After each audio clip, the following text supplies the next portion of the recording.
Welcome back to the show. The season opener from Utsunomiya continues as the FIBA 3x3 2026 World Tour has reached its second day. It is go hard or go home. The elimination rounds are in front of us, along with a $50,000 bag to the winner to start here in 2026. Kyle Montgomery, aka the voice of 3x3, in your ear, alongside my partner in crime. He's known as the Mountain, Boz Rosendahl.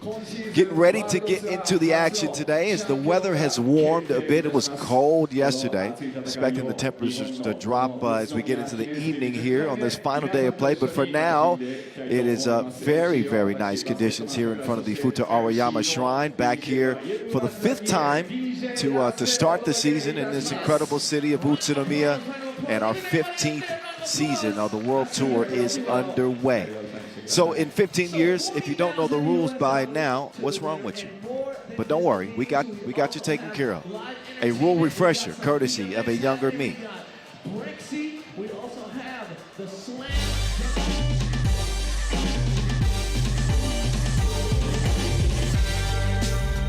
Yo, what's good? My name is Kyle Montgomery, aka the voice of 3x3. And if for some reason you still don't know the rules of 3x3, it is time to tap in. Class is officially in session. So on our half court, you've got 2 teams of 3 players with 1 additional substitute on the bench. Yo, what's up, sub? Can I check in?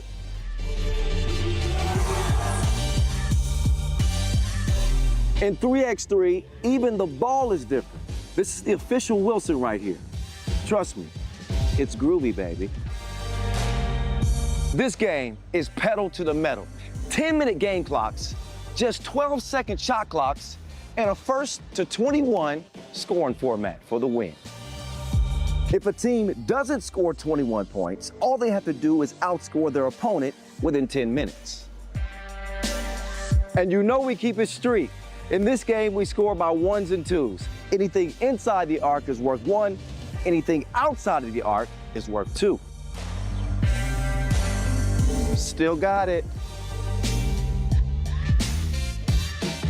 And this game is all gas, no brakes. Literally, after the opening check ball, play is continuous. Make or miss, offense turns to defense just like that.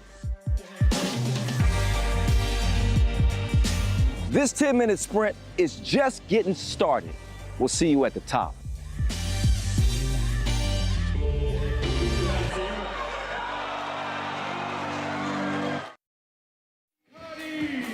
All right, you can see the vibes have arrived as we get ready to enter into the quarterfinals.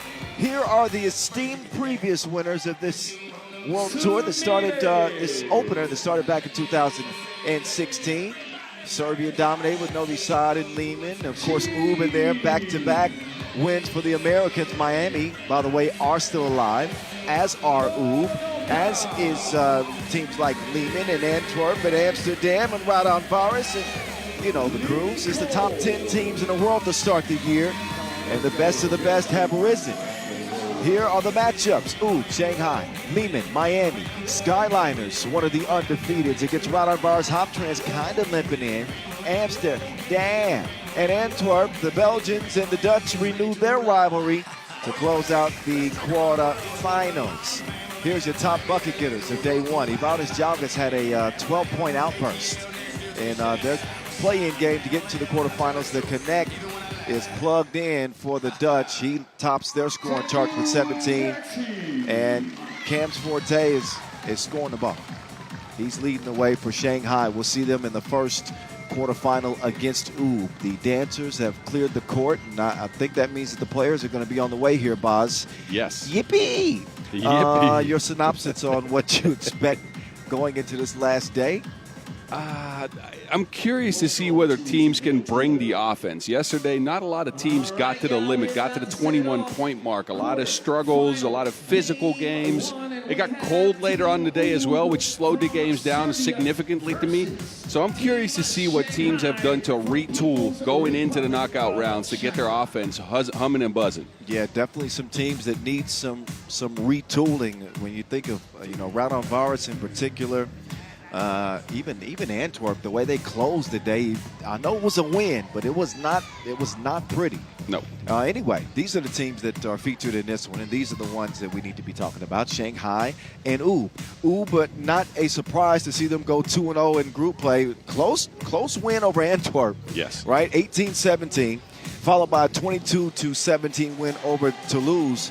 I guess what is a little bit odd is that Nemanja Barac, Nim Diesel, is the leading scorer for them at 6.5 points a game. Doc Strange's not far behind, but he hasn't quite been himself. And I think the injuries, the bumps and bruises are showing him just a tad bit. Yeah, you're right. What I did see from them, though, because I think Strahinja, for being injured and for coming back from that injury, not having any practice, not having any games under his belt since December, 6 points a game is actually not bad. True. But what I did see from them is super physical defense. They pressured the ball a lot. They frustrated other teams with their physicality. Now, they did turn the ball over a lot. Way too much. Way too many times. 13 turnovers to co-lead the field. I need to see less of that. This team is usually a team that secures the rock, secures the Wilson. So let's see if they can do that against Shanghai here. And let's see if they can get Kalugetovic going. Yeah, Kalugetovic, 3.5 points per game in his debut. First couple of games. Doc Strange, 3-time league MVP, coming off another title last season. Trying to regain the crown here in Utsunomiya. Shout out DJ U. Yeah, you. And DJ Lass as well. They're on the spins. The dynamic duo. MC Noah Lazarus on the mic is good.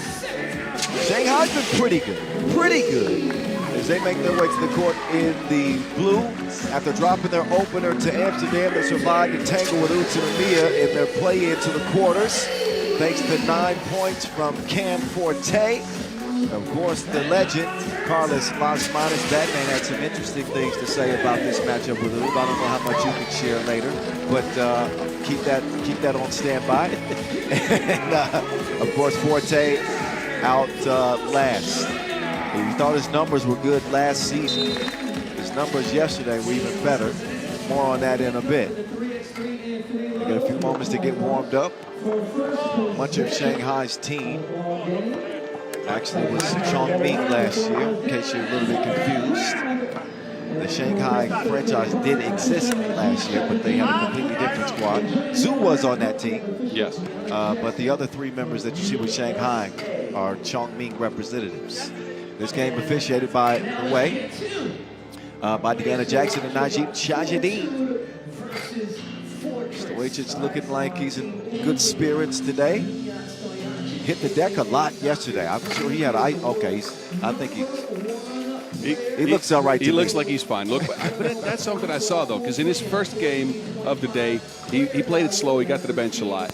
He then came in the second game and really went to work. Who also went to work, and you mentioned it, Cam Forte. Oh, goodness. 8 points per, 9.5 rebounds per. To top the field. 89% from one. He barely missed any shots. Strahinja didn't miss a single shot from inside the arc, though.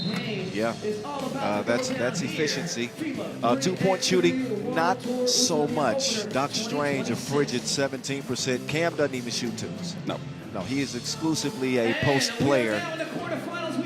But what you might want to see from Forte is a little bit more effort and close it out defensively. Makes him a better team. We know what he can do offensively. But defense wins championships, and Oob know all about that. We are underway. Season opener, day number 2. At 3x3 the voice in your ear with at 3x3 the mountain. Ooh. Barac with a bad miss to start things off for Oob. If there's anybody built to deal with Cam Forte, it is Barac, but even he cannot stop that mammoth of a man. That is a matchup to watch. Forte against Barac, strength versus strength. Dime time. What a look to the cutting Nim Diesel. Batman working against Killer. Gets it to Zoo. Zoo now to Forte. Forte back down to the post office. He will jump hook over Nim Diesel. Naranjic, excuse me. And he puts him on the bucket list as well. They want to challenge that shot. See, I thought it got up in time. Yeah, I think so too. Listen, against Cam Forte. Las Manos is curious about the challenge here, but a shot clock challenge is I think you can do a shot clock challenge. It's legal throughout the whole game. All the challenges won. No bucket for Forte. Wow. Very few players will come and have a conversation with the broadcast booth during the game. Las Manos is one of them. Meantime, Strahinja sneaking his way to the bucket. 2 for 2. Hit one yesterday, not yet today. Strange draws the contact on the way up. So what Shanghai hoped would be a 2-0 start is turned into a 2-1 deficit because of Forte's bucket being wiped away. A good challenge by Oob, honestly. I like to see Cam Forte go at Naranjic and Baras like he started the game. But that is fun to me. He's a different animal. He's a different animal. And nobody, with Forte, you're not going to stop him. You just want to survive the possession. Yep. Right? It's survival on your mind. Strahinja taking a bump on the drive. But a couple of un-Oob-like stats that we mentioned. Not just the 6.5 turnovers per game, but also 8.5 fouls per game. So well past the penalty threshold.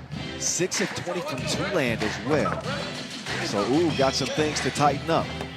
Killer has it wiped away from behind. Forte with the swipe out of bounds that will leave 4.7 to shoot for Oob. And you mentioned the fouls. They did foul 8.5 times per game, but they also got fouled 10 times. Okay, so yeah, it kind of evened out for them. Killer chunking the deuces. Missed it wide right. And yeah, Naranjic, the eliminator, got knocked on top of the dome on the tip attempt. Naranjic has been a steady contributor at 4 points and 4.5 rebounds a game. But we've seen him win MVP before. That's usually when he gets a 6 or 7 points per game. Right. Naranjic makes it 3-2.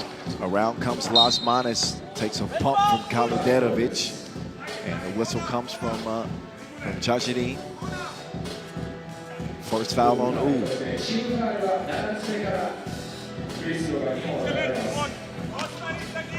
Bully ball. Open in the possession. Las Manos will share. KLM. No.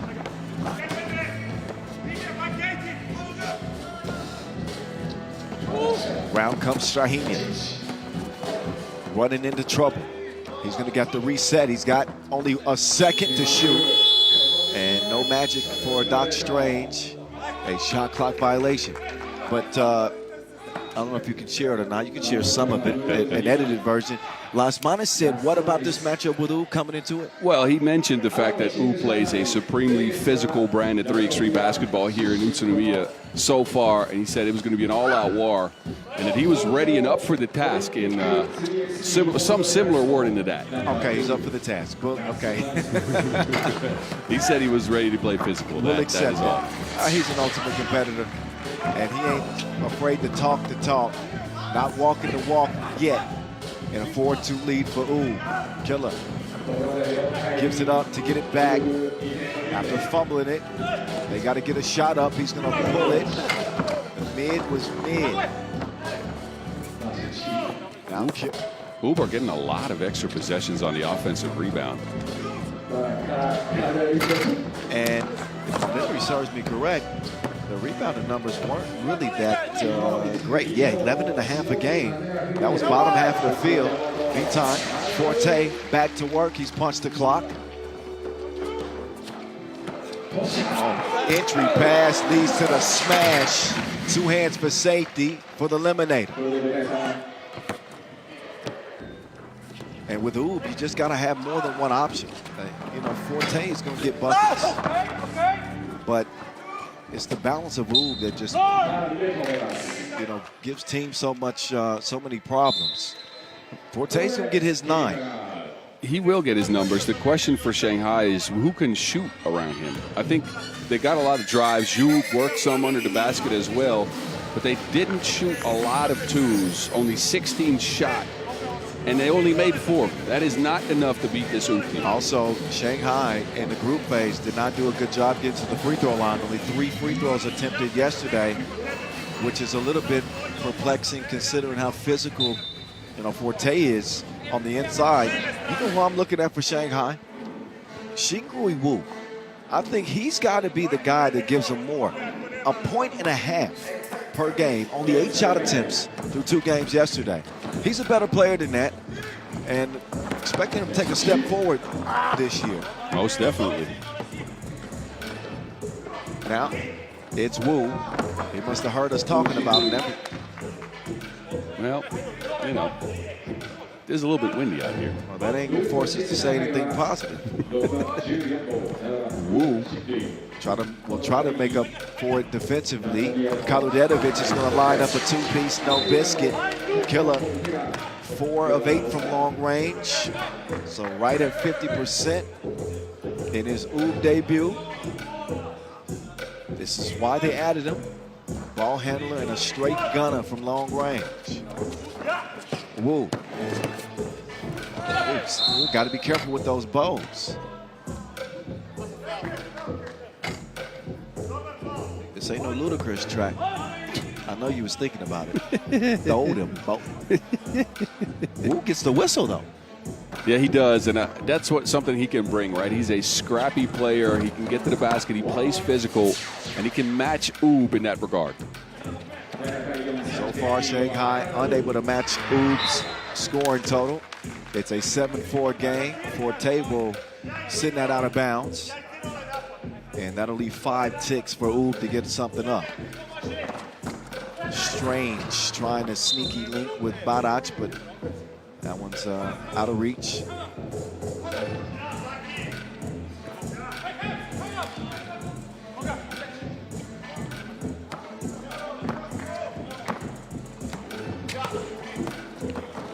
Forte to Las Manas. Las Manas has not found the stroke in this one, and he's going to need to. Again, Shanghai needs to put up some twos surrounding the inside scoring. If not, Oob can help down low on Forte, making it tough on him as well. Yeah, Batman has not been very effective in this game. Behind the back flip to them Diesel, back to the killer. Kaludetovic way short. Zhu will come in for Wu. Skyliners in for Kaludetovic. Back down to the post office.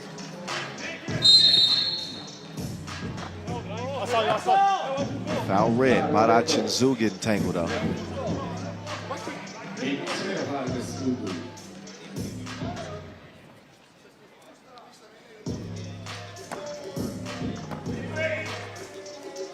Forte starts from the elbow this time. Oh. Mishandled it.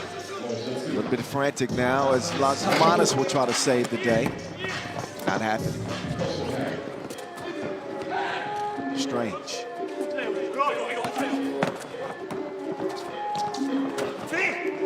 Off target. What a tip there from the Eliminator. Zhu, no hesitation.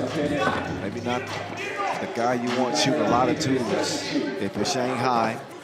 But then again, who on the team has been efficient? Zhu's been the most efficient, I think, but yeah, I don't know if that's your main gunner. That says a lot because he's, I think, 1 of 4 in the tournament. Yeah, and to add to it, Shanghai is just having a bad game of Tetris. No box. Oops, beating him on the glass. Yeah. Kaludetovic double dared. He ain't never scared. He's got his second deuce to go in the game, and Oob are up 6. Oh, then the turnover, making matters worse for Shanghai. This is where, you know, when Oob sees control, They rarely let their foot off the gas. A 6-point deficit feels a lot bigger than that if you're Shanghai right now with their offense falling flat. And then a whistle. Away from the ball. Apparently a foul on Shanghai.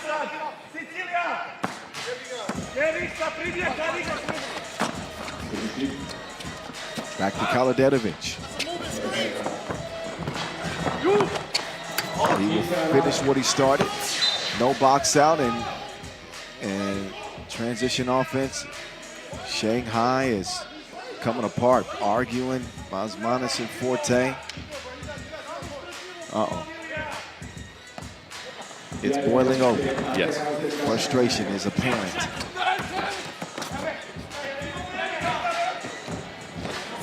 Swarring the killer. Ooh, slight hezzy. Kaladedovic. Oh. A creative attempt to get it up. That was great awareness by Strahinja, but he was too late. Shanghai just need a couple of positive plays. We also need a couple of positive people. Oh, the vibes are not good right now. Oh, man. That ain't the only thing not good. The ball handling, the passing. Yeah, Oob's being disruptive with their physicality, and Shanghai is not handling it well. Strahinja still applying the pressure. He penetrates. Naranjic is going to draw the foul. Forte back in.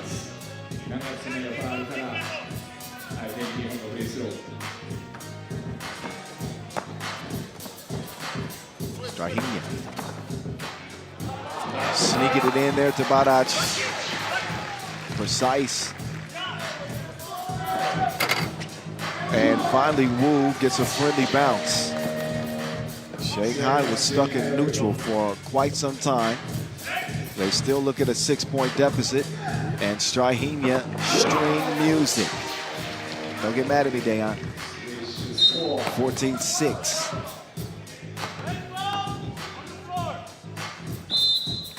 Three and a half to go in this one.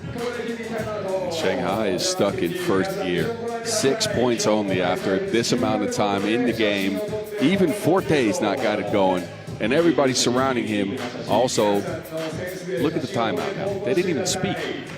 No words in a timeout when you're down this big with 3:30 on the clock. That's not a good sign, man. No, hard to imagine Shanghai making this a game. It don't look good. 3:30 to go. 8-point cushion for Wu. Down to Forte.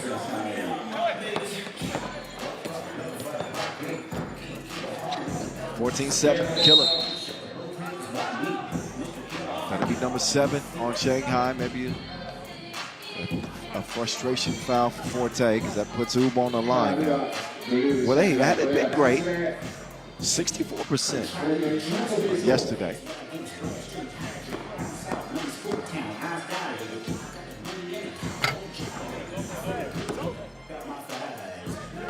First free throw, no go.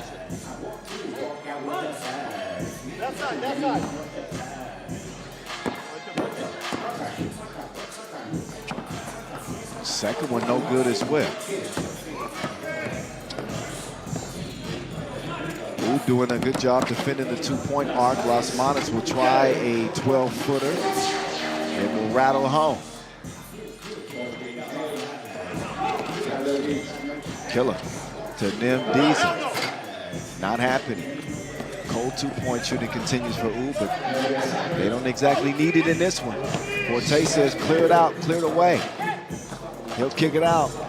Wu up fake. He's ready to squabble up. He doubles up from deep. All of a sudden, Shanghai is back in this thing. That's how important the 2-pointer is in this game.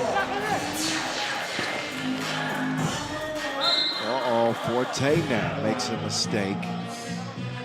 Right when Shanghai seemed to be turning the tide a little bit, just took his eyes off of that. Keep your eyes on that though. Wu, his second 2 of the game. 2.5 to go. Wu led by as many as 7. It is at 5. Strange will miss, but oh, missed it again. Short range. Either shoot or get it to Forte. Wu off target. Strahin. No. Nim Diesel. Yes. Die, I believe. Again, no box out, no rebound for Shanghai whatsoever. Now it's Zhu. Straight on 2, and it's back to a 2-possession game. The energy is shifting. With how bad Shanghai has played, it's surprising they're still in this, to be honest with you. It's the 2s. It is the 2s. The terrible 2s. Well, we both know all about those. Yes, a fact. 2 fathers on the way. Kaludetovic, crafty, patient. 17-12. Osmanis will penetrate. Tough layup attempt. He gets the whistle. 5th on U.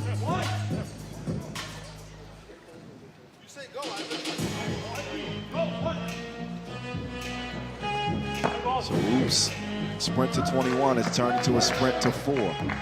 Shanghai with a lot of work still to do in a short amount of time. 93 seconds left in the game. Osmanis, count it.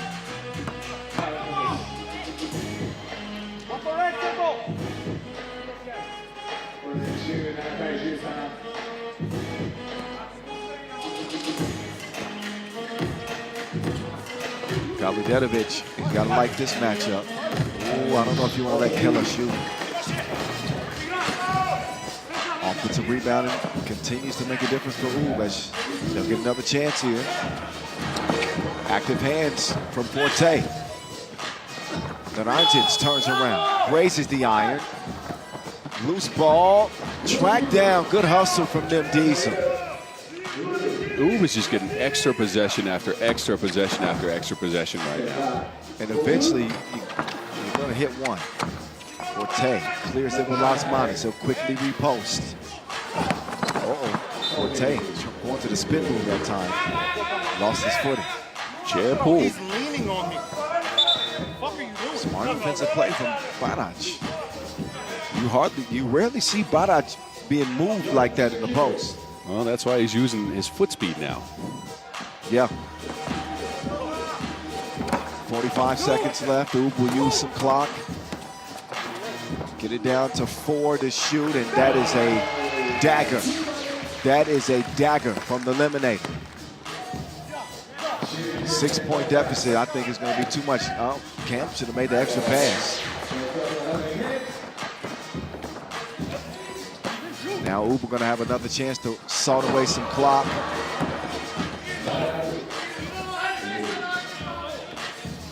Six seconds separate shot clock and game clock. Doc Strange is going to end it with a layup. Osmanis will answer, but it won't matter. This game, this quarterfinal belongs to Oob. One last shot. And it is a 5-point victory for the Serbians, who continue to surge. They are semifinal bound to start the season. Shanghai drop out here in the quarters. A frustrating loss for them. Had a chance there late with some key 2-pointers made, but some of that bickering during the game. Bad vibes leads to a bad performance. Oob, the first to advance.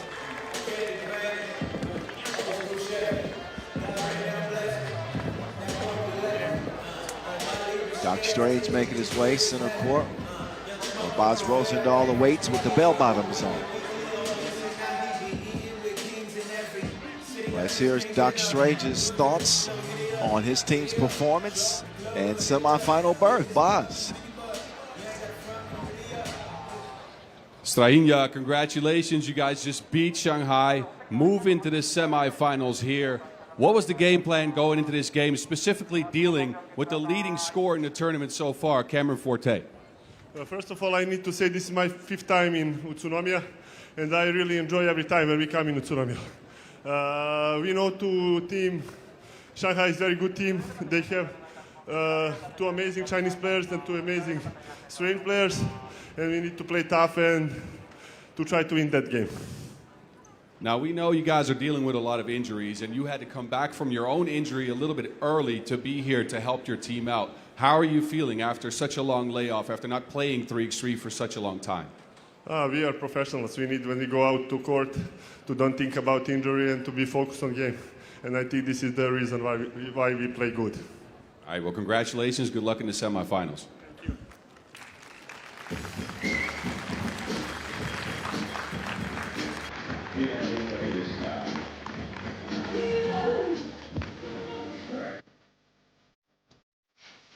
All right, very businesslike interview from Strahinja. They obviously have more work to do, trying to regain the crown, as they are 2-time Utsunomiya Opener winners, gunning for number 3 this year, with a 5-point win to start things off against Shanghai.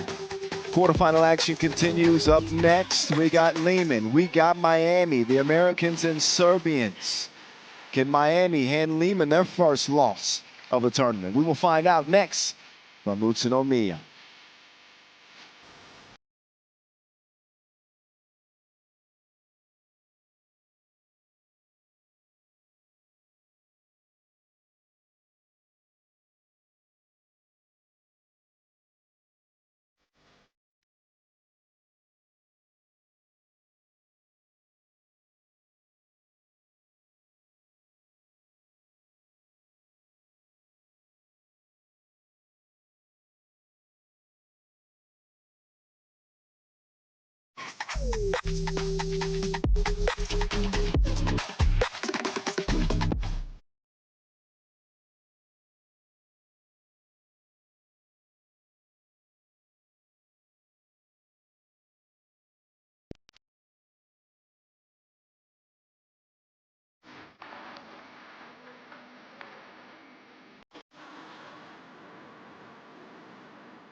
Thank you for the performance. BMX rider. Give it up, Yu Yamamoto and Vincent Kawauchi.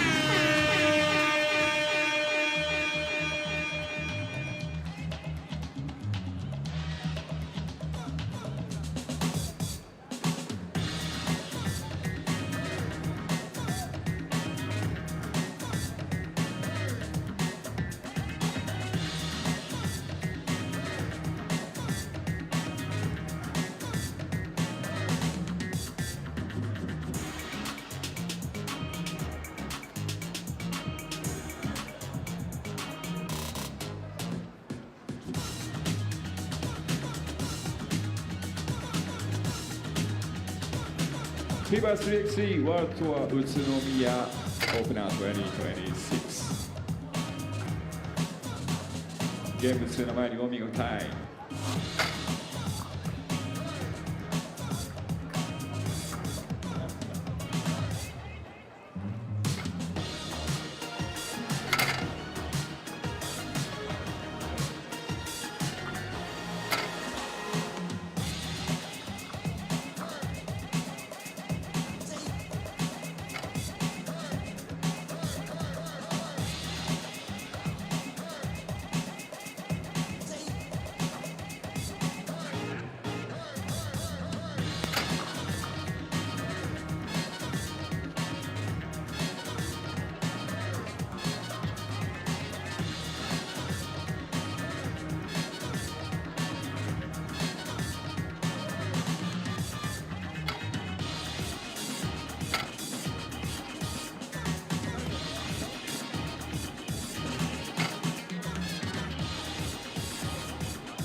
If you jump on the mic and sing, okay? So don't be shy.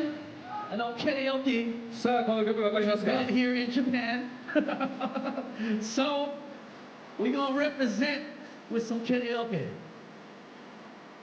さあ日本のカルチャーカラオケをレベルにして歌える人に景品を渡しますはい歌 Who's える ready? 人 Who's ready? マイクを渡すから歌いたい人いますか Don't be shy. 歌いた Don't い be 人 shy. 歌いたいやつ歌いたい人頼む Come on. Who's gonna sing? どこでもいいよちょっとでもいいよちょっとでもいいよ歌える人あいけますか Where? いける You get? 歌えますか Oh yes. Here we go. Our first contestant. Here we go. いけますか I want to hear this live.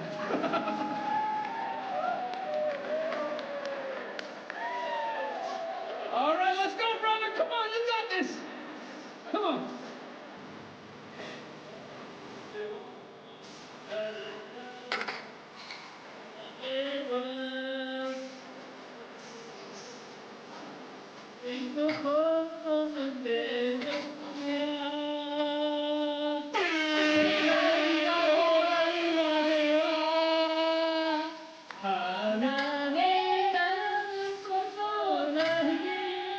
Thank you so much. ありがとう。ネクストチャレンジャーもう一人。じゃあ隣のお兄さん行こう。Congratulations. Come on.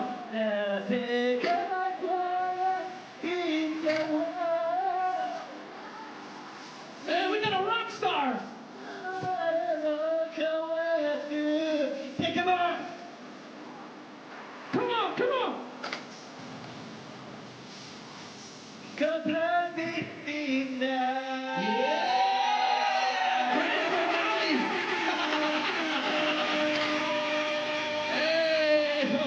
Sorry. Congratulations, bro. I like the swag.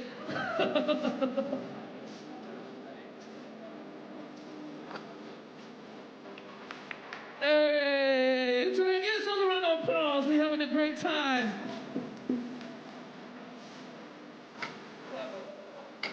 Hey. まだ続いてる？もう少し時間が OK です。じゃあみんなで歌おう。もうみんなで歌おうか。もうちょっと歌ってくれっていうリクエストが今日から来てるから。Everybody sing, everybody song, come on! Sing it! Come on! Hey! 字幕が違うけど何でもいいよ。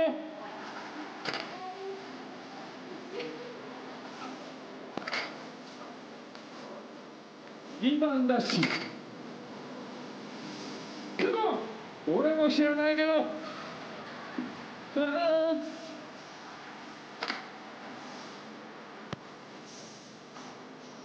Yeah! Sing it!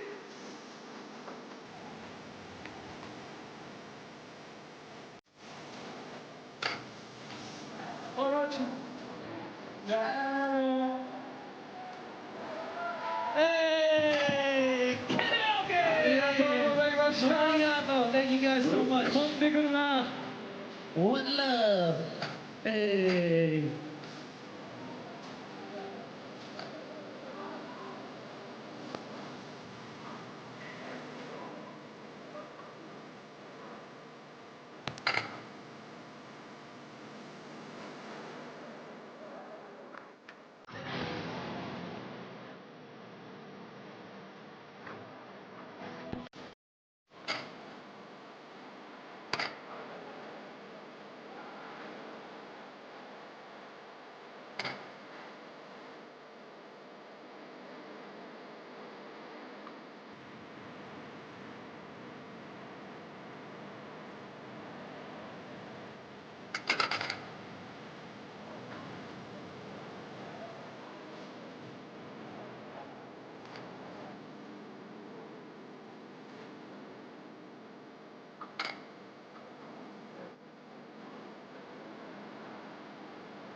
Quarterfinal number 2, as we say konnichiwa once again from Utsunomiya, Japan, the voice in the mountain. Rocking the mic here on this final day of the Utsunomiya Opener. We just saw Ub advance to the semifinals with a pretty resounding win over Shanghai. Will it be a all-Serbian semifinal clash, or will the defending champs, two-time defending opener champs, Miami, take a step forward once again? Here's how they look. The headshots of all the players we'll see on the floor in this one. We'll break them down by the numbers here in a minute, but let's get reintroduced to this Liman squad, who are 1 of 4 coming out of group play with a 2-0 record. They did it with defense, only allowing 25 points on day 1. They beat Taipei Wanbao thanks to 8 points from that man right there, George Simeonovic. Semi-automatic. He had 7 in their second win over Raudondvaris Hoptrans in a 14-10 outcome. Another part of the tough defensive big duo is, of course, future Hall of Famer, the Manamo, Mihailo Vasic with the DRE, Andrea Milutunovic. Last but not least, Dragon Ball Z, Nemanja Shigon. Simeonovic, great add to this team, it seems, so far. As he is the leading scorer at 7 a game. Not a bad debut. Nope, but some of the other players have got to play better. Oh, they got to get adjusted to his presence on the court. I agree with you, but I think for them what matters most is that grit and grind defensive style. That shown on the first day. That came through. Yep. And agreed, some of the other guys have to start playing better, specifically shooting the ball from 2, where Liman was only 18%. Not a lot of teams shot it great from 2 yesterday. And when you think about it, Amsterdam did.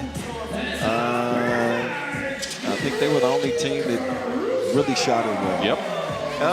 Windy conditions, a little bit cold yesterday. We'll see if things change today. Miami hoping things don't change. In terms of winning here in Utsunomiya, it's been their city the last 2 times. The defending champs started with a 21-15 dub over Vienna. Got 9 points out of Parrot in that game. They looked in form, but then came back to reality against the Skyliners, losing by the same final score.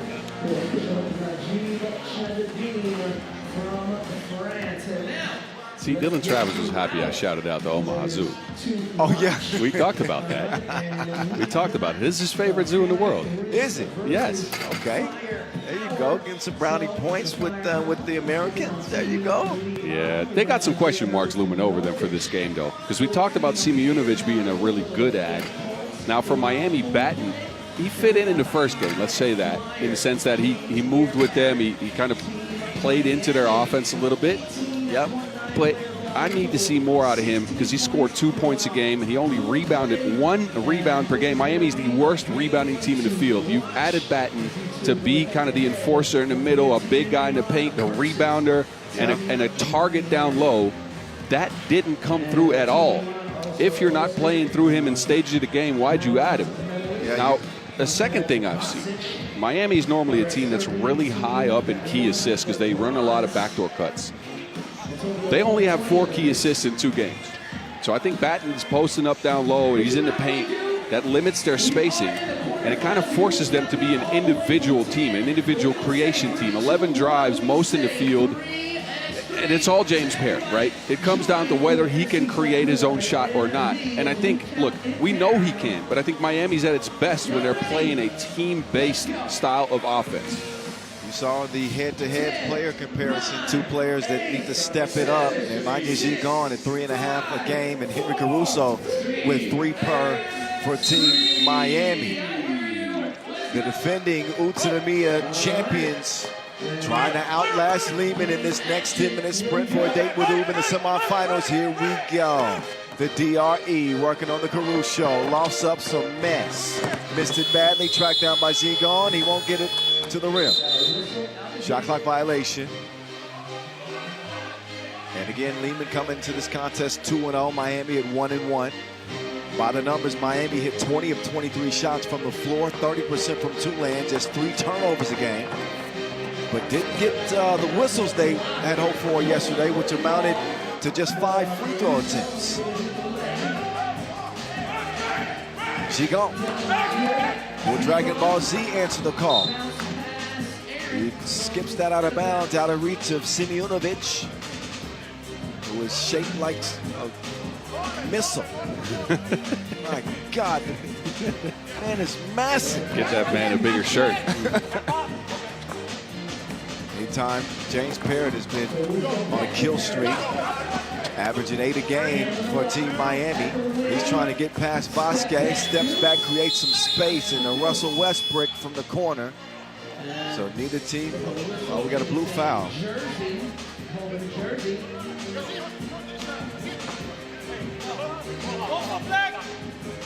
So loud in here, I didn't hear the whistle. You're right. But it is going to be Miami ball, the real deal. To Riley Batten, the new add to the Miami roster this year. Real deal. Oh, they get bailed out with a foul call underneath. Travis is going to have to put up a shot with 2 seconds on the shot clock, so they get reset again. The Slim Reaper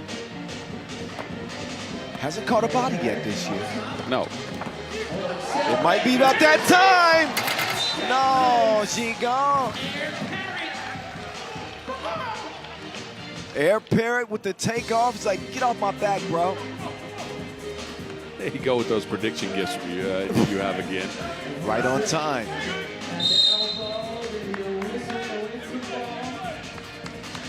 So Parrott, while he has scored at an 8 points per game clip for Miami, only 2 rebounds. And you mentioned the deficient numbers on the glass for Miami. They're certainly going to have to be on the glass against Liman, who are traditionally one of the better rebounding teams. Yeah, they want to get extra possessions too, as Liman is going to try to grind him down again, being physical. You can see it here. Oh, yeah.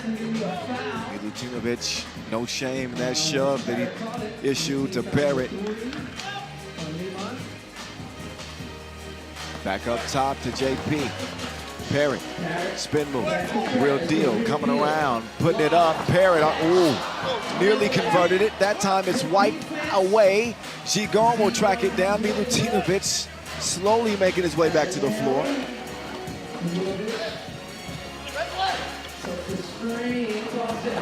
Oh, nice fakes and patience from Simeonovic. Yeah, that was beautiful screening action, right? They took time. Look at the patience here. Lob pass right in the hands of Simeonovic. He fakes and then makes. 1-1. 4 fouls on Liman early. Back. Setting the screen that Gigon is able to sneak past. Oh, mid is money. Real deal. Pulling up on it.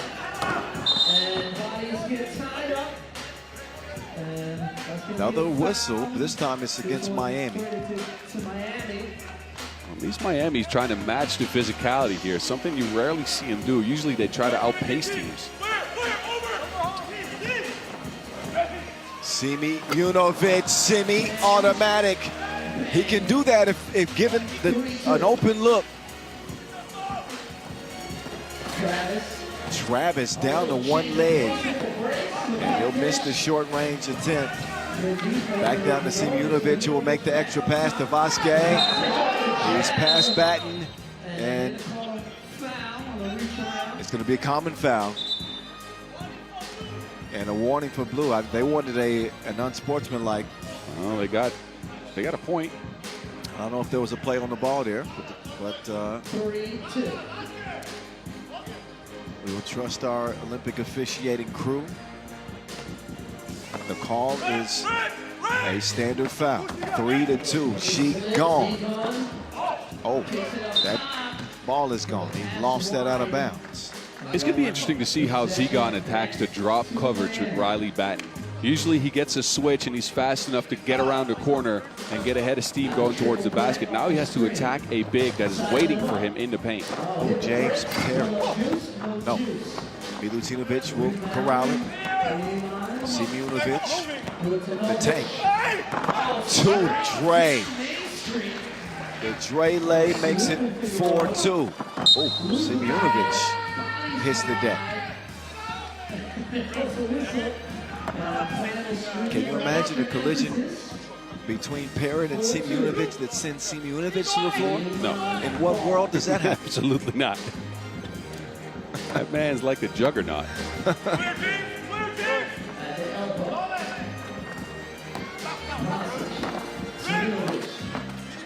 She gone to the crib. Oh, no.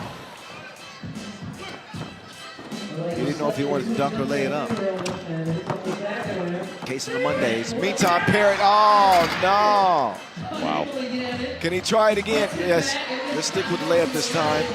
Smart play. Two of the better dunkers in the competition. Yeah, both agreed. blowing them. Uh-oh. Vasquez. Help. Help. Not a lot Parrott can do down there. That's another collision, and it's Parrott and Simunovic. They keep running at each other. Like some old friends. 5-3. Liman just a couple of steps ahead early. This has had a lot to do with it. Simunovic continued to cook. Coming into the day, the only questions that you had about him was his two-point shooting. He was 1 of 7, and also the 2 rebounds a game. He's got to be better than that. But I'm not sure if, look, again, I think he's going to be a good rebounder once everything averages out. But he's not a leaper per se, right? He's got to carve out space with his strength and his physicality. So maybe there's some other guys that then go grab the rebound, right? That's a stat you don't really often see. all right, you may notice that QR code in the bottom right of your screen. So we want you guys to be a part of the game. Scan that QR code and tap into the 3x3 world. Possibly get your picture up on the video board here. So go from the couch to the court, scan it, tap in, and run the game with us. Bottom right of your screen. The DRE has his cookies took by Batten. Real deal to Riley. Real deal floating.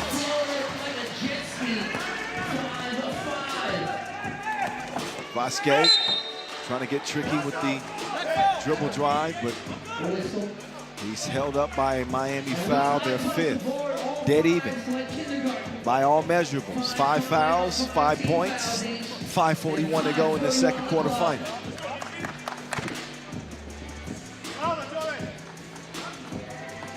You know, with that QR code, you can also win a quiz and win some Wilson mini balls. Really? Yeah, just recognize it. I might have to join.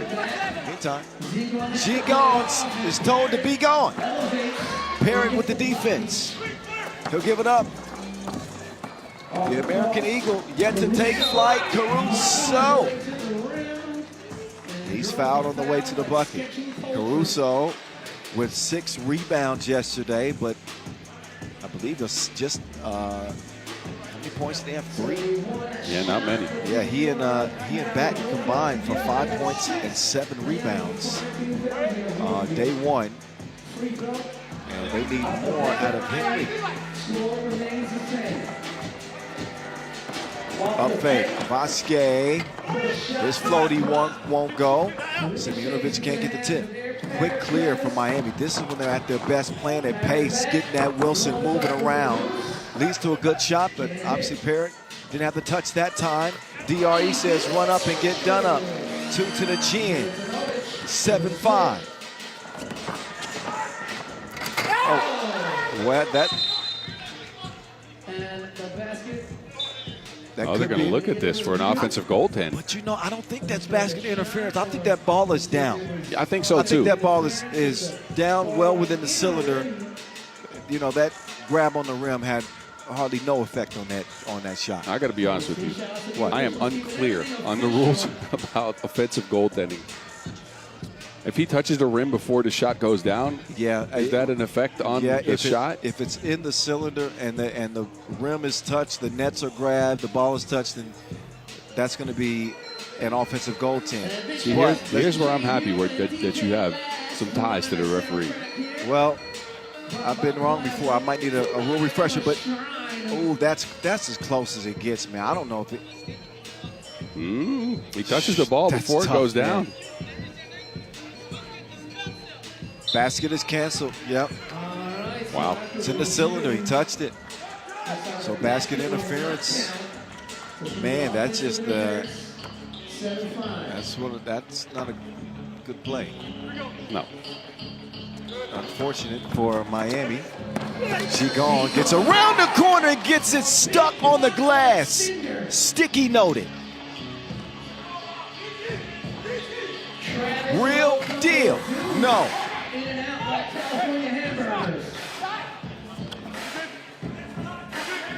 Vasquez using contact, getting it back. Vasquez in traffic, no. Gigon can't get it. It's an arms race between Parrott and Gigon for that loose ball. Wow.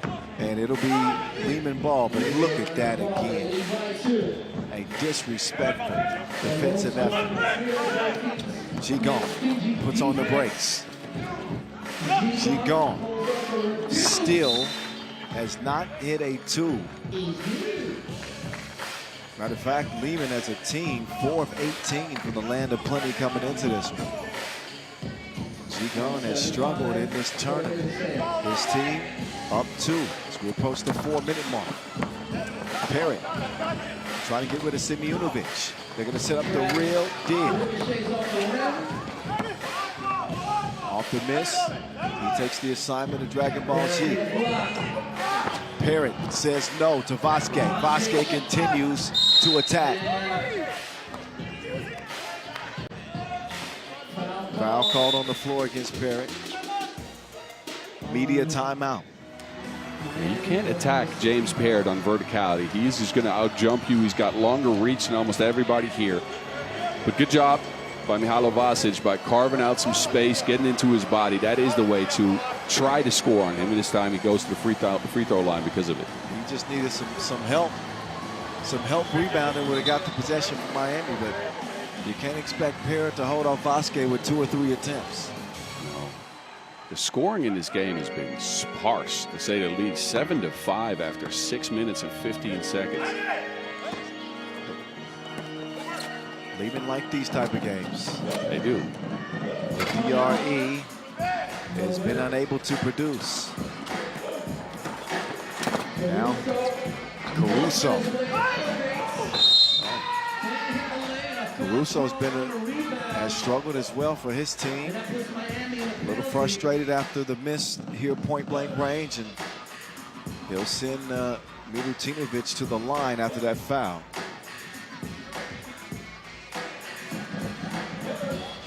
Utsunomiya 4 points a game in group play. Took some bumps and bruises yesterday.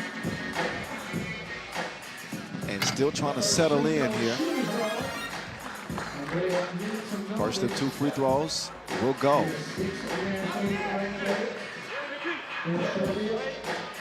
Miami typically one of your higher scoring teams. And 5 points at this juncture of the game. It's not like Liman is lighting it up with 9 themselves, but but I think Miami's not getting enough 2-point shots up. That is usually their staple. There's a 2. Not the result they had hoped for.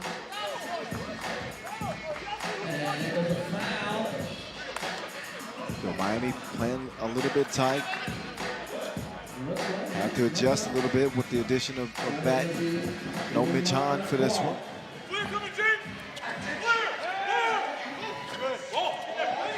The DRE shooter's gonna keep shooting. Finally able to knock one down, Utsunomiya. He's got 7 out of 11 points for Liman. Batter up. Batten from long range.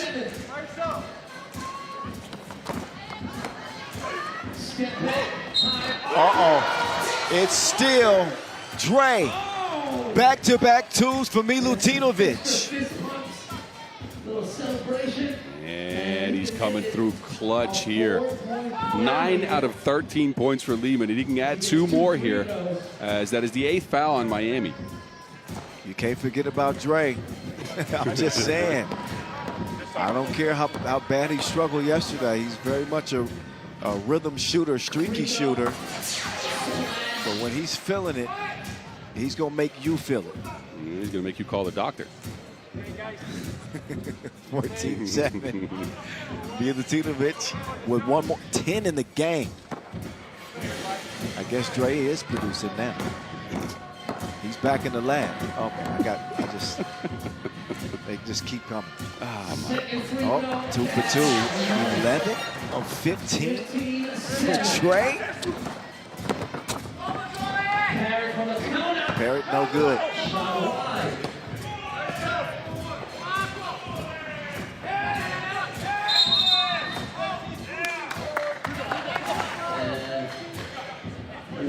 Offensive foul there. Utsunomiya pushed his way into position.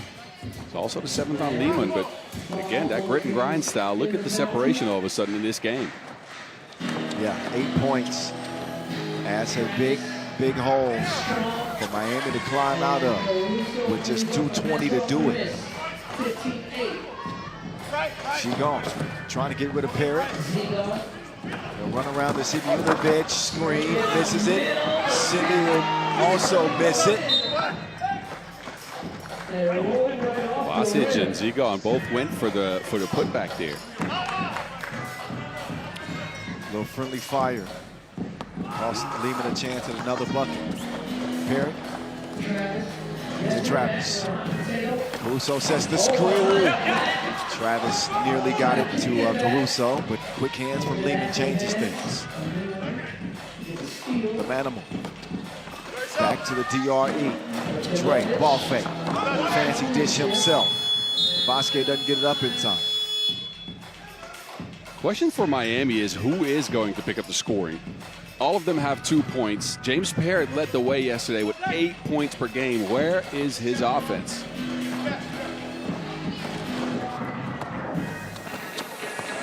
He's got a 2 to go down.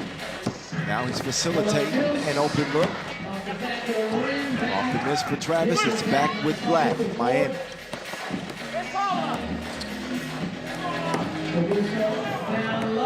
Caruso cannot move Zigon. He ricochets off the strong frame of Dragon Ball Z. Utsunomiya.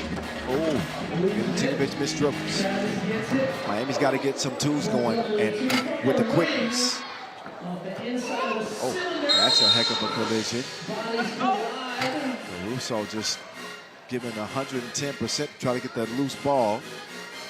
He doesn't get that ball. It is Utsunomiya who suffers. Oh, little elbow.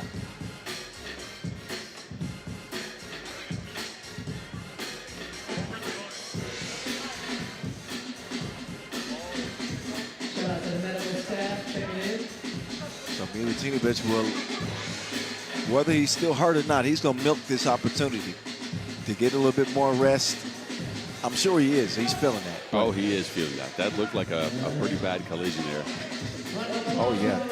He is grimacing and leaving the court. Oh, man. He is really hurt. Yeah, he looks really hurt. He couldn't even sit in a chair. I take that back. There's no extra theatrics with that.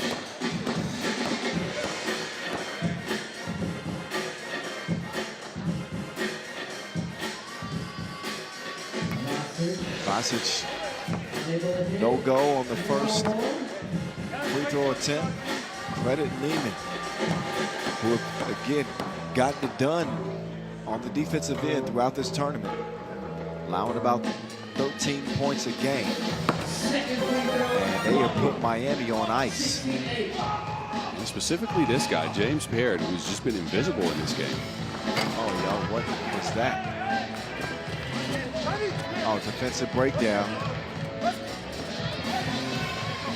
Basic wants to use some clock.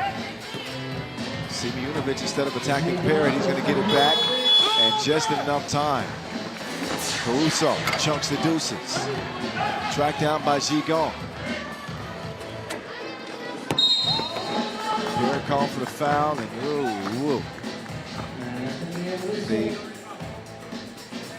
the defending champs will not be defending any longer. 31 seconds left in this game, and a 9-point lead for Liman. Put this one in the books.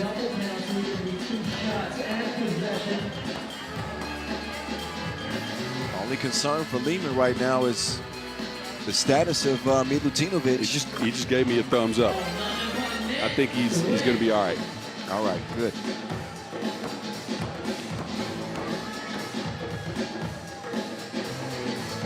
By the way, the 10th Miami foul. So that's 2 free throws and possession. Miami's got some retooling to do. This is not a good look. No offense. The defense also not able to contain Liman here at all. Utsunomiya doesn't see a second to the game go.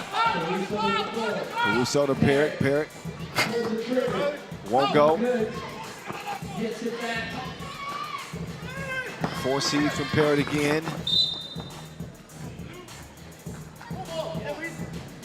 And just 10 seconds left to salt this one away. It will be a Serbian semifinal with Liman and Oob.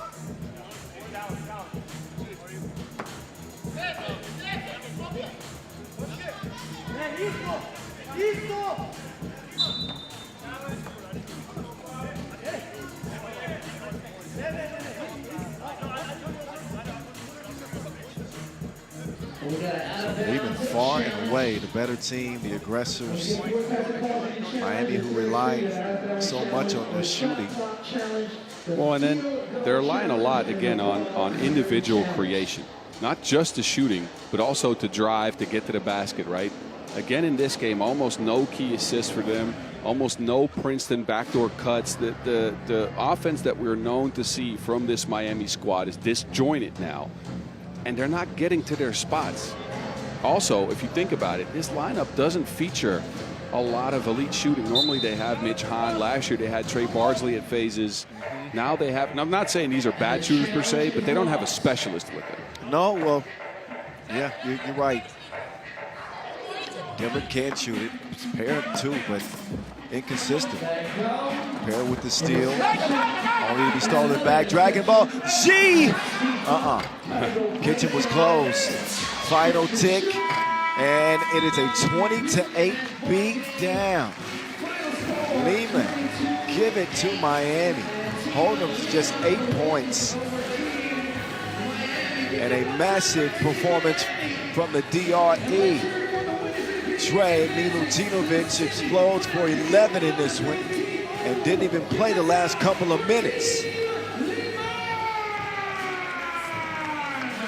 They expect a fight with Liman and Oob, as they typically provide in our first semifinal.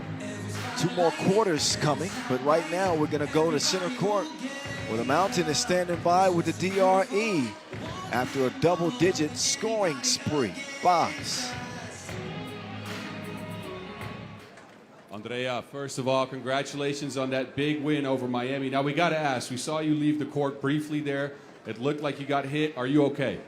Yeah, I'm all right. It was a little bit painful, but I'm all right now. All right, so now you took down Miami. It was a pretty dominant display. I know you guys are a defensively focused team, but offensively you really got it going. What worked? Shots fall in. I think that everything comes from our defense, like you said. So when we have a good defense, we have a confidence to shoot. And today, this game fell in. All right, I got to ask you one more question. You guys added a new piece to the team this year, Dorje Simunovic. He played a really well tournament up to this point, but can you tell us a little bit something what he brings to your squad? He brings physicality, the size. We like to joke around. They're my personal bodyguards, so I feel safe around him. All right, well, be safe in the semifinals. Good luck. Come on, Dre, you got to protect yourself. They're safe, as Boz said. Semifinals secured for Liman and Oob. We head into our next set of quarterfinals here in just a bit, as we will see Raudondvaris Hoptrans lace them up against Kevin Bryant and the Skyliners for our next semifinal entry. After the highlights, we keep it rolling here in Utsunomiya.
Alrighty, two teams with decidedly different routes to this quarterfinal matchup. Skyliners and Raudondvaris Hoptrans by the numbers. Look at that points per game average.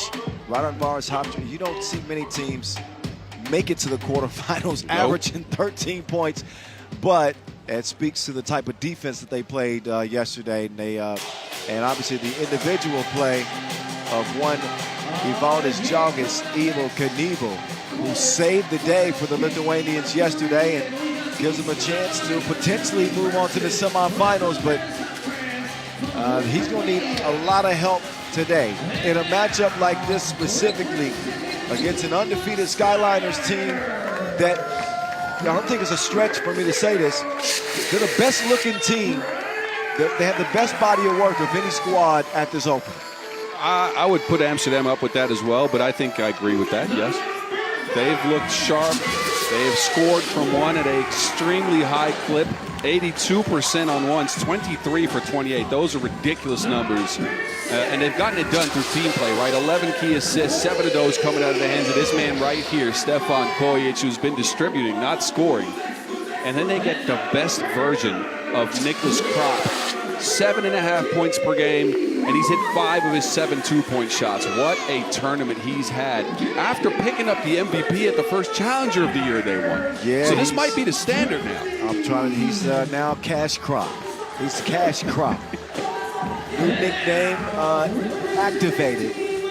Leon Bertig had a 10-point explosion, but other than that, a fairly quiet day.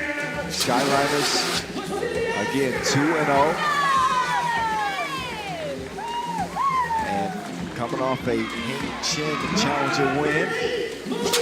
Raudondvaris Hoptrans. They managed to claw into this quarterfinal with a heroic performance from Evaldis Jogas over Taipei Wan Bao. That was a 15-12 final.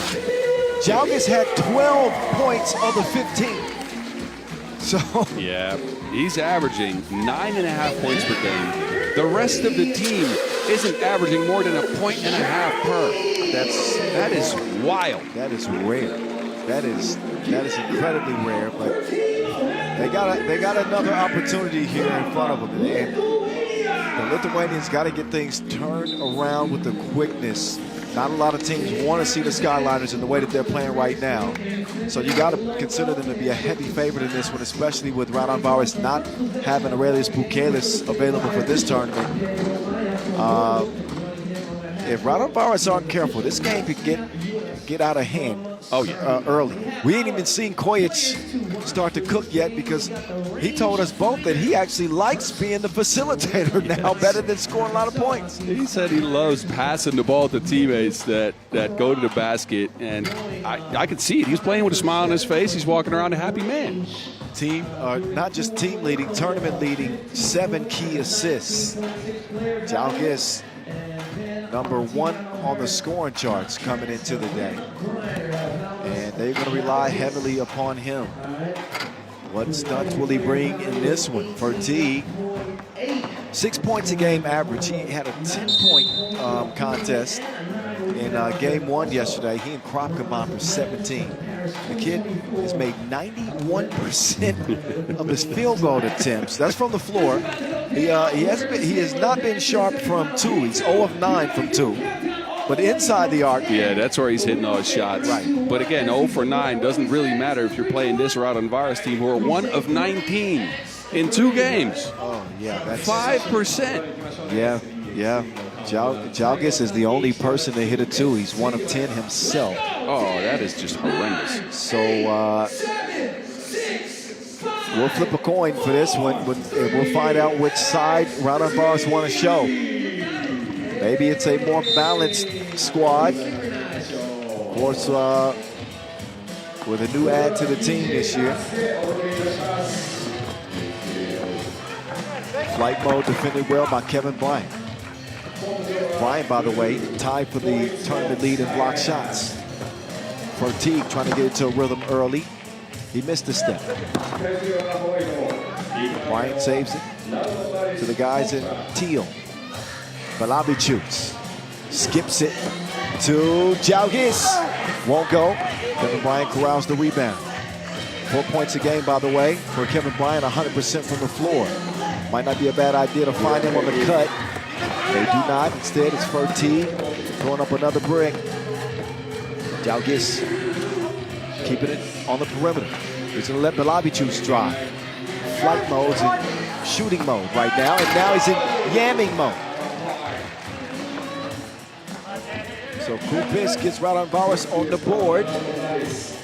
The Leon King off iron into Kupis's hands. Flight mode, flotation device is activated. I like the attitude that Kupis is playing with early, giving Jalgis some help, and that's going to help even more. This is a 180. Evil Knievel from Tulane.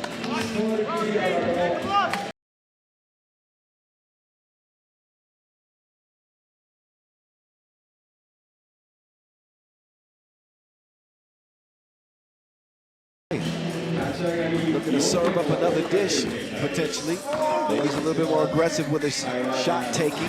That is batted back right into the hands of Koya. He gets it up, touched the rim. Yeah, that. Oh, an inadvertent whistle from Nina Lisa on the baseline. But that did touch the rim, so that's going to be Skyliners' ball. They get a fresh 12 to work with. Our other official in this one with the whistle around his neck is Pedro Maia. Stefan Koy. Inside the crop. Kupis wasn't happy. Shoved it. If there's one thing Raudondvaris used yesterday a lot was that physicality, right? Grabbing, pushing, just making sure you're hitting somebody on every single play. And how will the Skyliners respond to that? You'll find out in the early goings of this one. Krop is going to draw the foul. Also, Krop with that 8 points per game average in group play, 3.5 rebounds a game. Couldn't have a better start to the season for Krop. Yeah, and talking to Stefan Koyic, he said this is the first time these guys are full-time pros, the first time they got to prepare with me a month in advance of the season. Yeah. You can clearly see it. And he also said that Krop is the most important player in what he does, you know, on both ends of the floor. Teague has the star power as the Leon King, but Krop, man, he does so much defensively, and now he's got the offense clicking too. Koya, he starts the possession. Here comes the head chef. Can't deliver the 2, but the effort from Teague has been good on the glass for them. We'll get him another opportunity. Koyic fakes the screen, mishandled by Fertig, and then he gets his cookies took. Flight mode. Oh. Whistled dead at the top of the key. So that fancy layup doesn't count.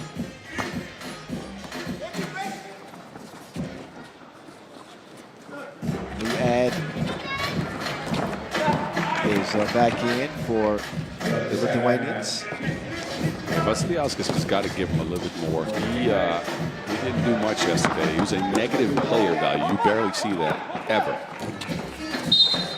Well, he's making his debut on the Pro Tour, so there's going to be a learning curve and some obstacles to overcome for him in adjusting to this game and playing against experienced guys like Kojic. That time he gets Kojic off balance. He's forced to foul. Number 2 on the Skyliners as we head into our first media time out. Man, I'll give Raudondvaris credits here. I mean, look, they didn't play well yesterday, but they definitely turned things around here. Offense is still not clicking fully, but their defense is really shining here. They're taking the Skyliners out of their team actions, out of their screens. They're forcing them into individual shots, and that is not what you want to see if you're a fan of the Skyliners, right? They're good when they're together. But also not a shock to see Raudondvaris playing well on the defensive end. I mentioned the 13 points a game they score, but to get here, they obviously had to hold teams to a low-scoring effort. So yeah, you're right. You know, holding teams under 15 is how they got here. Now they try to produce some offense. Beravicius to Ivo Knievo. Jalgis drops the shoulder. Can't convert it over Krop, but that's because of a foul.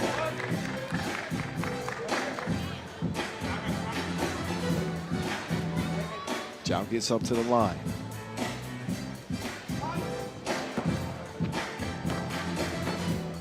Another area where Raudondvaris was able to shine yesterday at the charity stripe. He will connect. 73% on the tournament from the line is Raudondvaris. Stein delivered to the cutting Kevin Bryant. Oh, Krop, that you don't need that foul. It looked like Jalgis had broken through. Stopped the scoring opportunity. Yeah, true.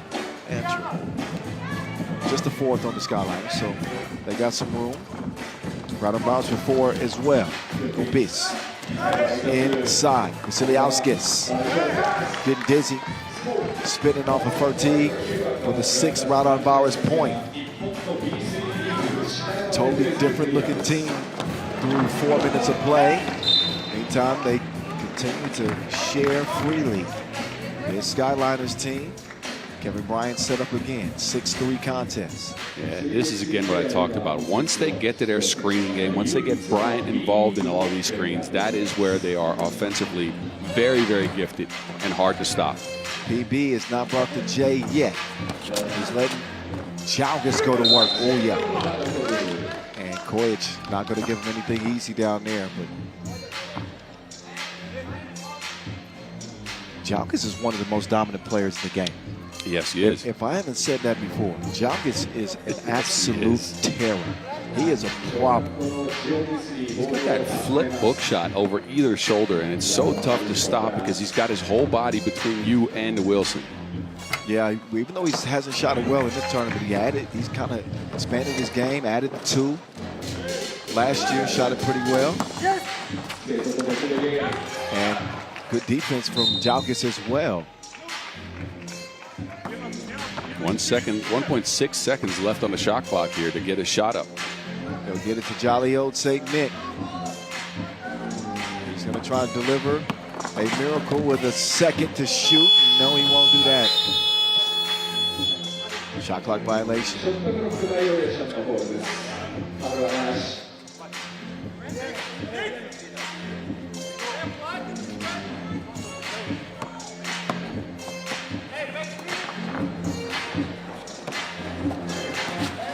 Jalgis, crossover, left Kevin Bryant in the dust.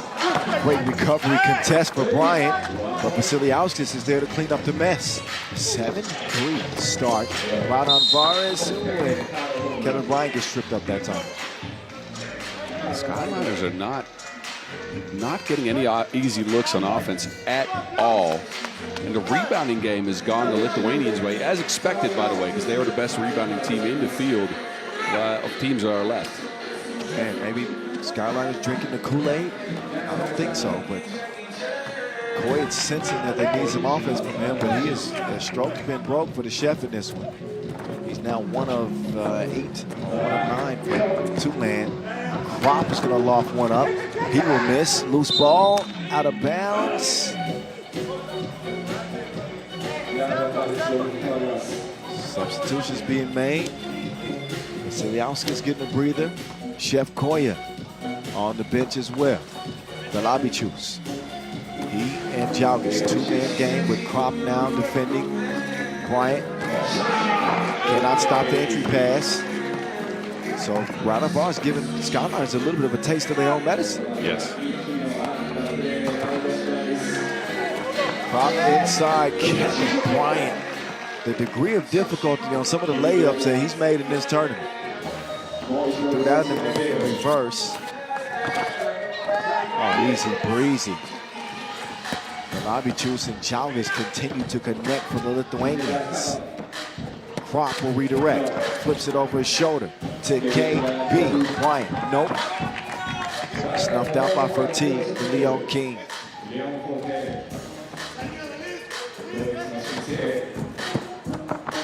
Alina too strong. Skyliners out of sorts in this contest.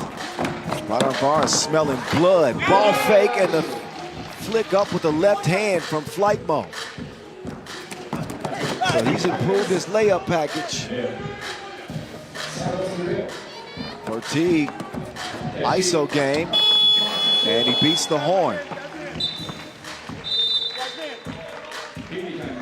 But here we are, 6 minutes and 14 seconds into the contest, and it's the Raudondvaris defense that has shined. Yeah, they have been super physical.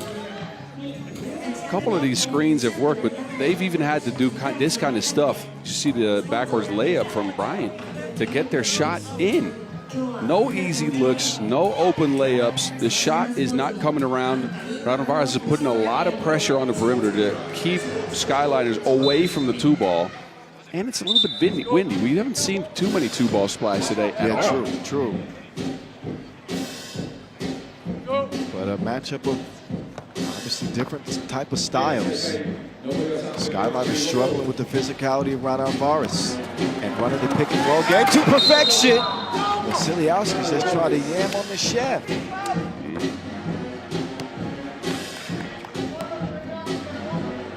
Had it not been for a grab on the wrist, that would have been a poster. So Vasiliauskas, mentioned yesterday, a multi-medal winner on the Youth Lithuania National 5-on-5 team. Played some EuroLeague, played some Euro Cup, and puts the cookie in the cup from the charity stripe. 6-point deficit for the Skyliners. It's time for them to get to work if they want to stay in this game. They're going to leave Krop wide open, and Krop gets it the drop.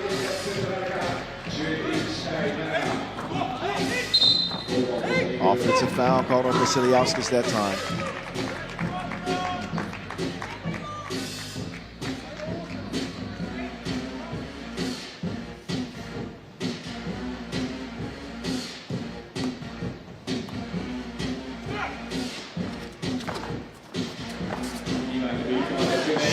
Koya. Two-piece makes it a 2-point game. Second two ball in a row for the Skyliners. Offense finally coming alive a little bit here. Well, the urgency is there. They were down by 6. And a couple of twos have changed that. 11-9. Chef Koya trying to feed it inside. That's the 6th foul on Raudondvaris now. And the tide has turned thanks to the 2-ball. Chef Koya starting to get cooking.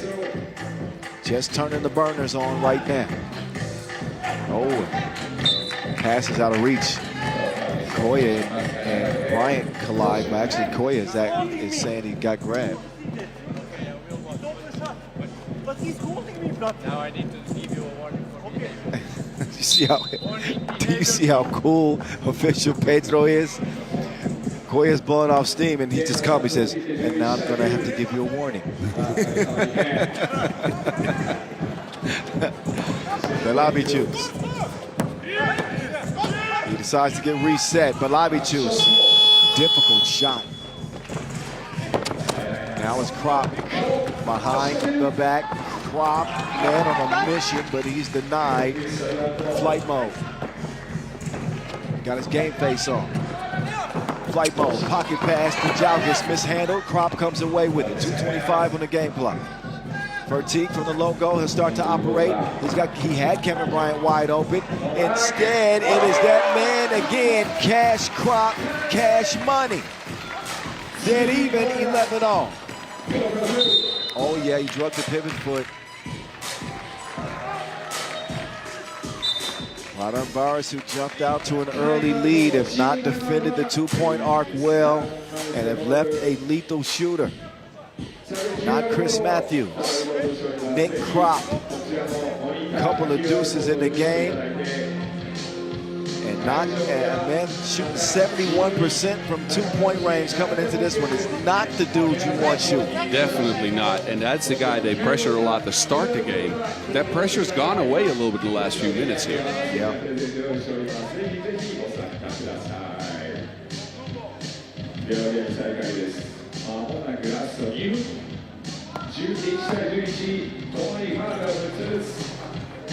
Vertige, what a pass from Kojic.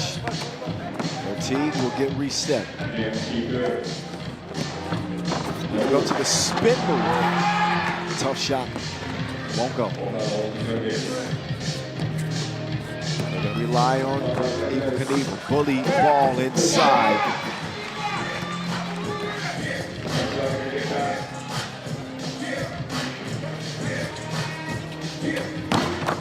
Some magic on that pass. That pass changed directions midair. Landed in Krop's hands. 12 up, dead even. Jalgis, two ball way off.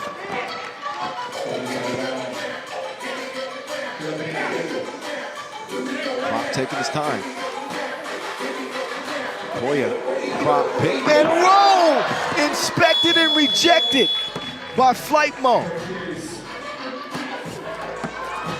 Jalgis turning defense into offense for the Lithuanians. Raudondvaris step ahead by one, under a minute to go.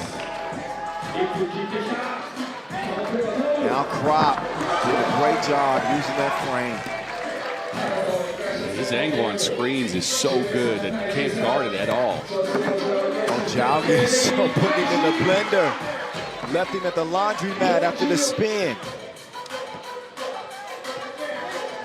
14-13, 35 seconds to go. Chef Koya.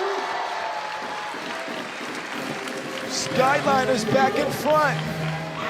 Jalgis has it poked away. Uh-oh.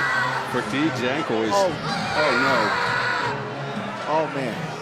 Yeah, that's a scary injury for Vertige. And you might want to look away from your screen. Vertige is seriously injured. Vertige is seriously injured. He is down, and you can see the players' reactions. You never want to see anything like this. Nope.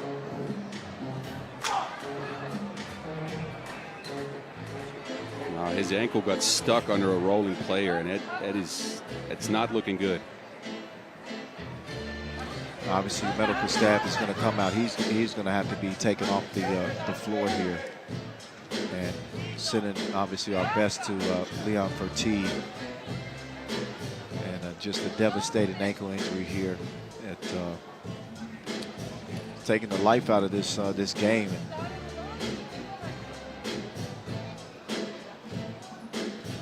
He is most certainly going to be taken to the hospital. Just wishing him a best on his recovery. This is just a devastating injury.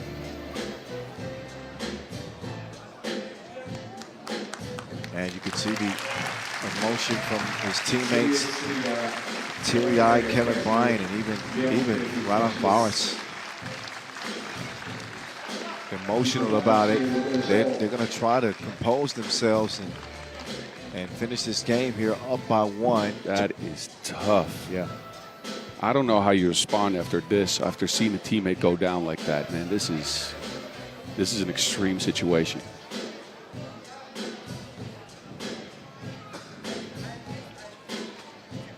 Yeah, I mean, you could hear a pin drop in this place because you just don't see injuries like that very often. You pray that you don't. No, that's something you never want to see. And let's hope that recovery time for Vertiga isn't going to take too long. But how is his team going to respond? Look at the emotions on the face of Kevin Bryant. Seeing his buddy go down with a horrible injury. Yeah. Final 20, they're going to play it out. Chef Koya will miss the layup. His team still lead it by 1. Raudondvaris looking to tie or take the lead. It's a great defensive play from Krop. And a quick foul off ball. Belabicius forces Kevin Bryant to the line under the emotion of what this game has become after the fatigue injury. Bryant's got to calm himself to knock down a free throw here. He misses the first.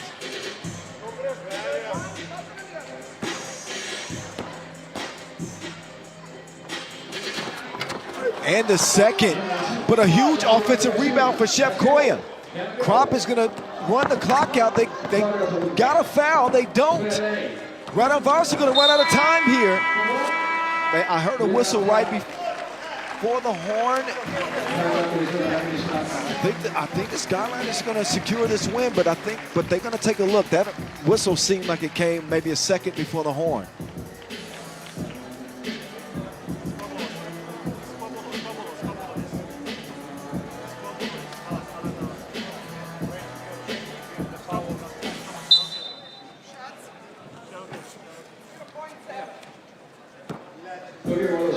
So 0.7 is going to be left on the clock.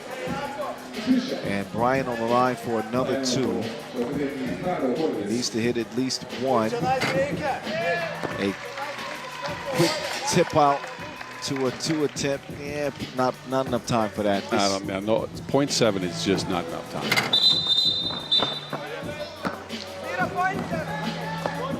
Well, lane violation. That is not a smart lane that's violation. That's exactly what Raudondvaris needed. 0.7 is enough for flight mode to get a shot up here, as a 2 would tie it.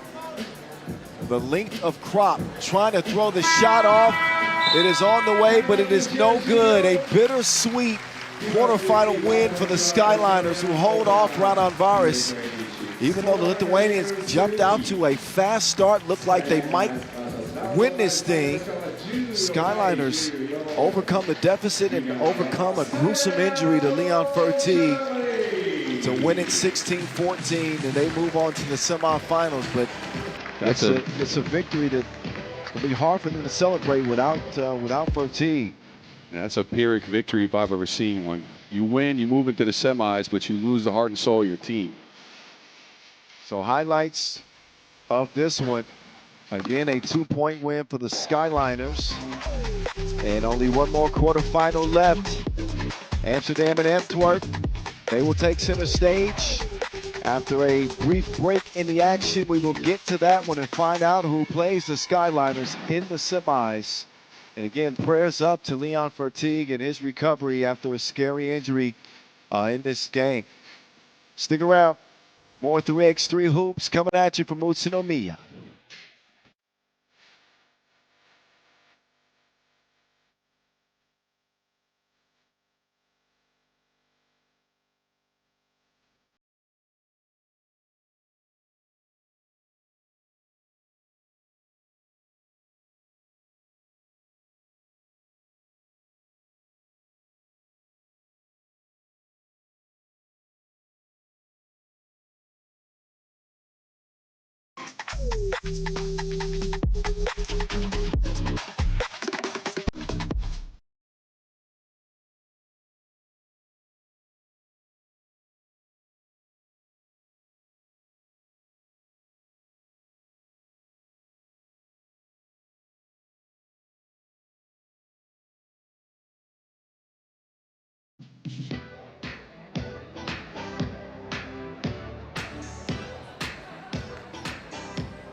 それではここでブレイクタイムです。再びこの2人に登場していただきましょう。BMX パフォーマー、ゆうやまもと。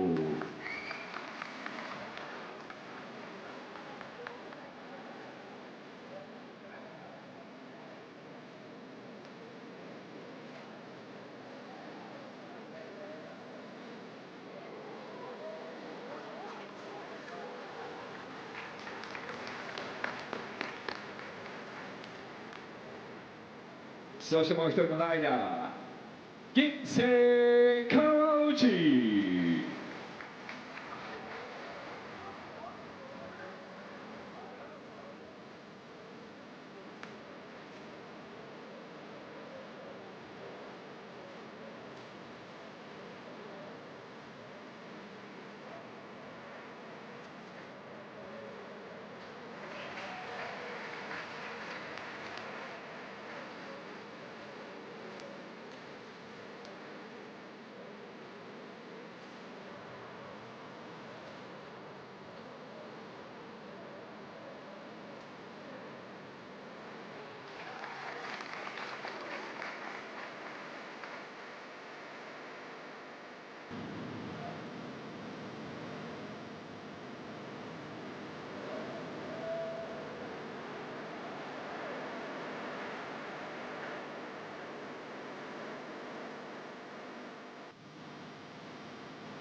Thank you, BMX performer, Yu Yamamoto and Ginsei Kawauchi.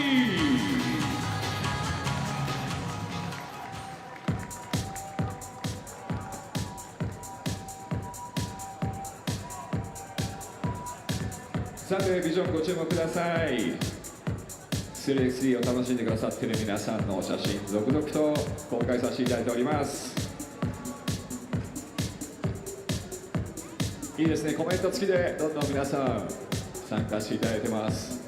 from ロンドンからも世界中から楽しんでいただいてます。ありがとうございます。どんどんこうやってみんなで参加することで一緒にこの宇都宮盛り上げていければと思います。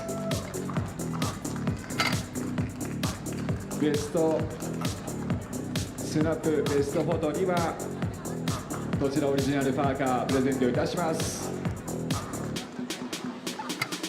ご覧の通り YouTube では世界中に配信中でございます。 Yeah, got a lot of people watching from all around the world, from the couch to the court. What time to say? Now look at this. Madness, the magnet keeps attracting me. I try to run, but see, I'm not that fast. I think first, but surely finish last. Cause day and night, the lonely stoner seems to free his mind at night. He's all alone through the day and night. The lonely stoner seems to free his mind at night. At night, day and night. The lonely stoner seems to free his mind at night. He's all alone.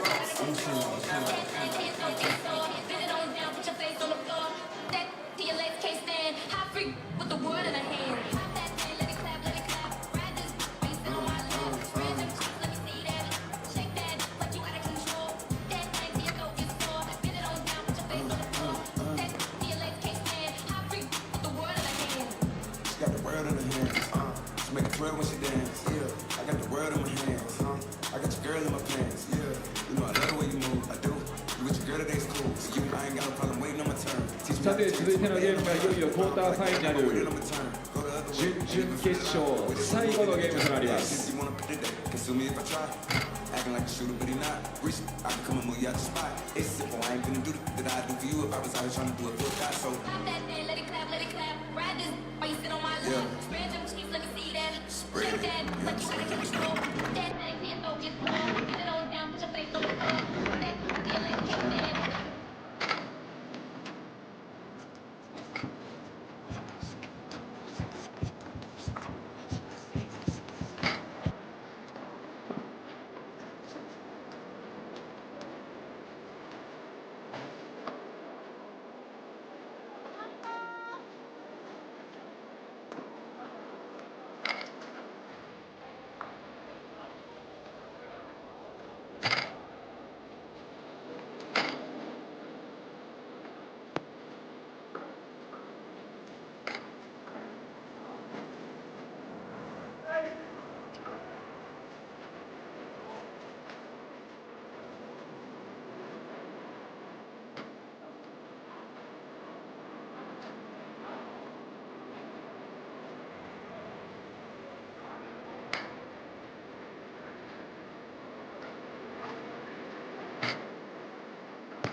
What's up, Rixie?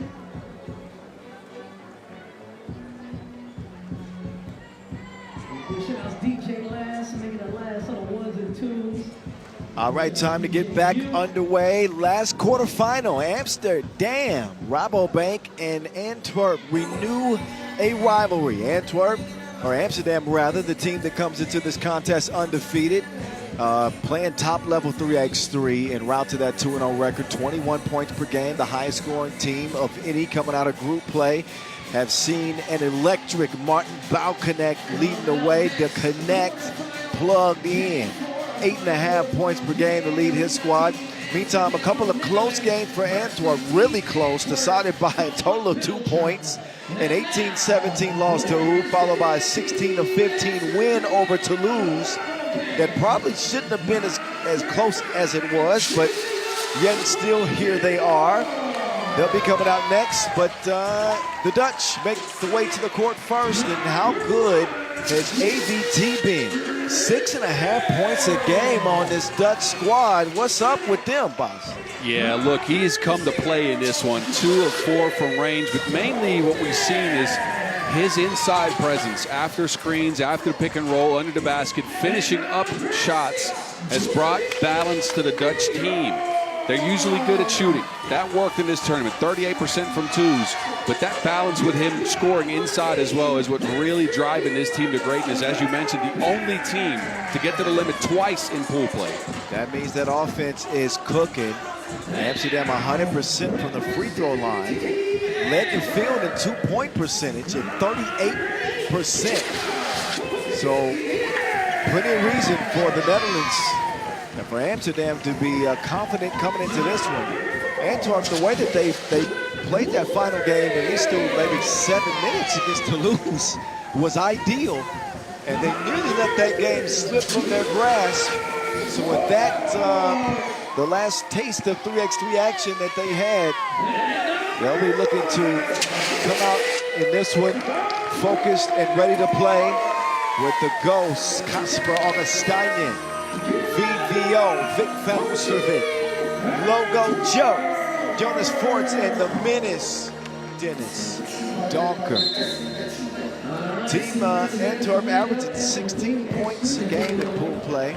That really isn't their identity, or at least what we've got used to seeing from them. And you can't expect to win many games with that kind of offensive production, especially against an Amsterdam team that has been lights out. No, I agree, and it was two-faced, though, for Antwerp, because I got to say, even though their offensive production wasn't great in that second game against Toulouse, they still went 5 of 12 from range. That is what we need from Antwerp if they want to get a win. The 1 of 10 version from against Oud, where they didn't hit any twos, that's what you don't want to see if you're a fan of this Belgian team, because that will most assuredly mean they don't win this one. There's Dennis the Menace Donker. He's leading his team in scoring with 13 points, 71% from the floor. As you see how he compares head-to-head with Hype Worthy. Worthy, not Worthy-like numbers, 4.5 points a game, 4 rebounds. You see a poor shooting percentage from 2-point range, but still finding ways to contribute, especially with that 4 rebounds a game. And with obviously with Balconnect playing at the level that he's playing with and getting that offensive help from AVT, no worries. You don't need 8 points a game from Height. He's settled into a different kind of role in this tournament, and always worth the price of admission. Look at the stair lead up to the Futa Arayama Shrine here in the city center. Everybody locked in for this one, for a date with the Skyliners in the semifinals. Belgians ball to start this thing off. The Ghosts to the Menace. Dennis speeds around to Logo Joe from the Logo, yo. Well, good start for Antwerp. That's what you want to see again if you're a Belgian fan. Him hitting shots, them hitting shots. Buttery soft release from Forts to get the action going. Hype Worthy against the Ghost. 2-piece will not fall. Donker inside to Augustinian, who had a big dunk yesterday. He shows the touch off the spin move on the inside. 3-zip start, Antwerp. Big Drizzy getting the step on Dennis. Dennis, quick release. Dennis puts it in it from the corner. 5-1 start, electric for Antwerp. They knew they were going to have to bring out the big guns against Amsterdam, and so far so good in 45 seconds.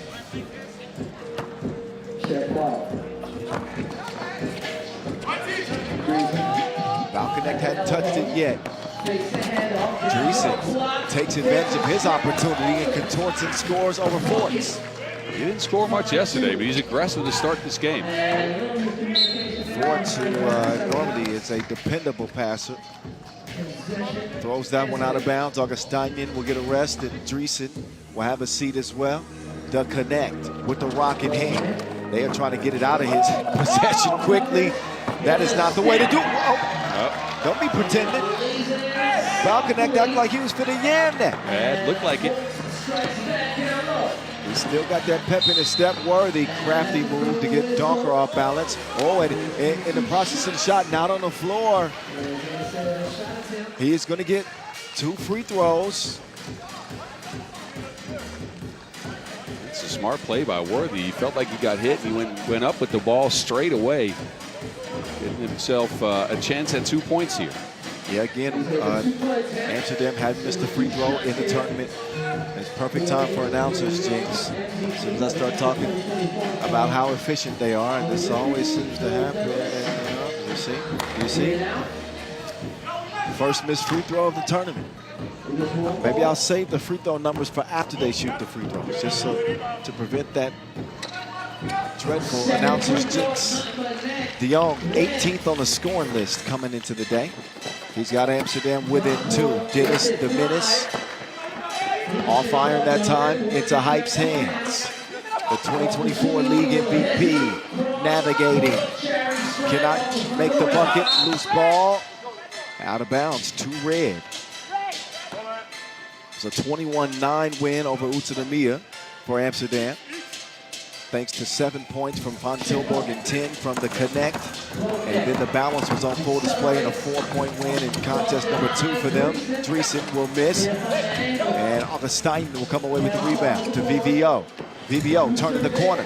Nobody home, and he was scored over Dreesen. VVO's been frisky in this tournament so far. He's shown some offense, and of course, he's shown some defense. 2 minutes in, a 3-point lead for the Belgians. Final day of action here in Utsunomiya. The voice of 3x3 as always on the mic with the mountain. Miles Rosendahl, VVO. He's going to get those opportunities. Whether or not he shoots with confidence is a TBD. Dreesen off iron. VVO up to Forts. Logo Joe on the move. Kicked out. Augustinian pulls the trigger and fires a blade. Forts can't finish the play, but VVO can.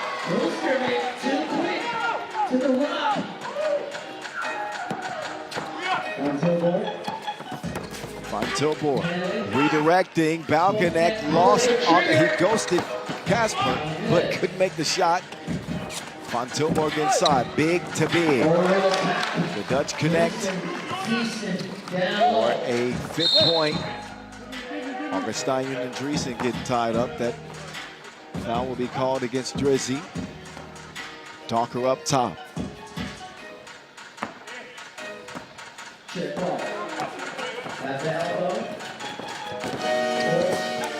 Forts up fake. Donker, 40% out there. That one a little long. The connect inside. Worthy has it poked away, but will stick with it. Worthy will deliver the goods on the inside. He's finding so many ways to be effective outside of driving and scoring. Now he's sealing players. Oh, Forts, another one. Logo Joe, that was deeper than quantum physics. Another one from the 3x3 mark. How do you leave Worthy? Height in for the 7th Amsterdam scope. But he's a bad Joe foe. Jonas Forts leading his team to a 10-7 advantage, a couple of long twos, and exactly what Antwerp needed. Yeah, again, we mentioned, look, Two-Face yesterday couldn't get a shot up against Oob, or at least not a make. And then against Toulouse, they went a decent percentage. This one, an even better performance. They're hitting almost all of their twos. Lights out performance, living up to the new nickname, Logo Joe. Oh, Donker hesitates and misses the floaty.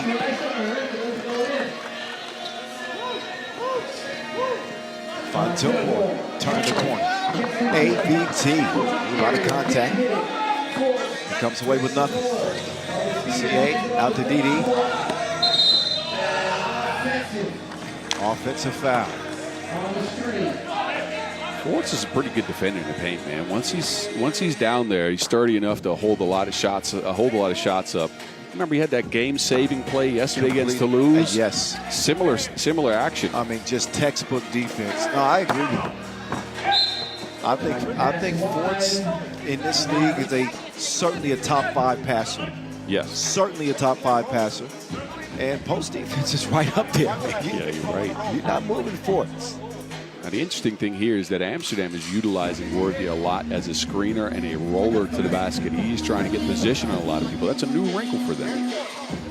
Well, shows Worthy's versatility and willingness to be amenable in this offense when you got a hot hand like Balkanek. Well, Balkanek not so hot in this one. Forts on the move.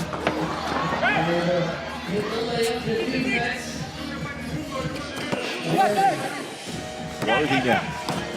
Oh, Worthy. Oh, defense is stout from VBO. You mean Murdoch from the A-team, right? You had it in your pocket ready for today? No, I just thought of it. Well, Forts and Donker. Sheridan Wilson. Donker with little push off and a pull up. Whatever it takes to get some space. The Connect trying to get online now. The Connect runs into trouble. Poked away. The Connect going to the fader. Wet ball. Martin Connect. Donker, a fake inside to Forts. If it ain't from the logo, he don't want it. Heat check, missed it. 3-point lead for Antwerp and a 4th foul now on them. If you happen to see the documentary, I Need One, it's out on YouTube now. Donker was one of several players that said the quarterfinals are the elimination game with the most pressure, the highest pressure. He says that once you get past the quarterfinals, you kind of settle in. Augustinian settling into that 2 that rattles home. So when it rains, it pours. And the Belgians are pouring it on from long range. 2-point shooting clinic for them and a 4-point lead. And they get possession back here as they poked it out of bounds off of Balkanek's chest. Keep trusting. BBO will set up. Logo, Joe lets another one fly. Loose ball to Worthy. Dreesen gets it reversed to the Connect.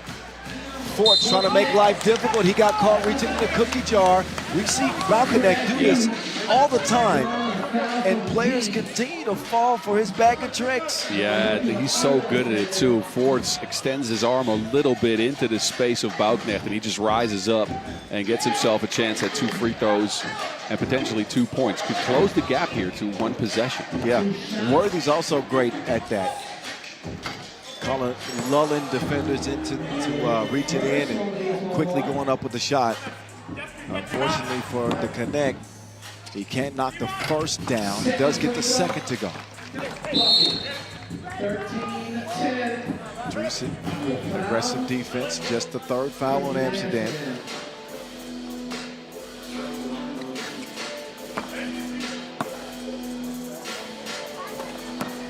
Back to it. The Menace.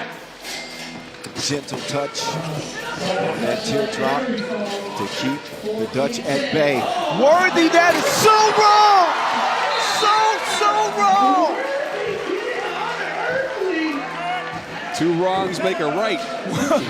Worthy de Jong has a habit of making people look unqualified to defend him. That is silly. 14-11. Worthy showing off the best of his bag. Dennis the Menace unfazed with a 2-ball to calm things down. The game of the quarterfinals so far. AVT off the speed. Donker gives it up to get it back. AVT lost in the sauce, but Dennis can't make it pay. Connect out to Big Drizzy. Run off the 2-point arc. Oh, Drizzy was expecting a whistle. Duck, cut, net. Not that time. Long rebound tracked down by Van Tilburg, and Augustinian will foul.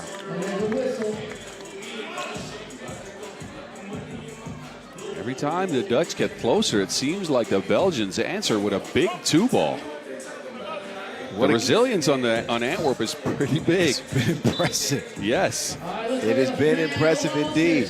Speaking of impressive, take another look at this one. Who needs a Fendi when you got a bag like that? Worthy de Jong. Highlight of the game, his team still with an uphill climb and still getting a great effort from Van Tilburg. A relatively quiet offensive game from their leading scorer, Balconnect. He's been kept to 3 points. They're not giving him any space to shoot whatsoever. Good job game planning by Antwerp. 3:19 and counting. We'll see the next trick that Worthy de Jong has in store. Not that.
Change. I'm not sure.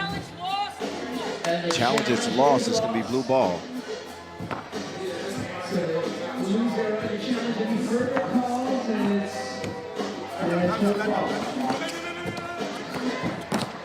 Donker cannot get rid of Worthy. Look at this defense from the Dutch. Dreesen can't get it to go. And Donker will come away with it. Worthy pursuing him way out beyond the perimeter. Oh, Forts now getting crafty himself, had Balconnect on his hip and draws the foul to shoot 2. And that's a taste of his own medicine.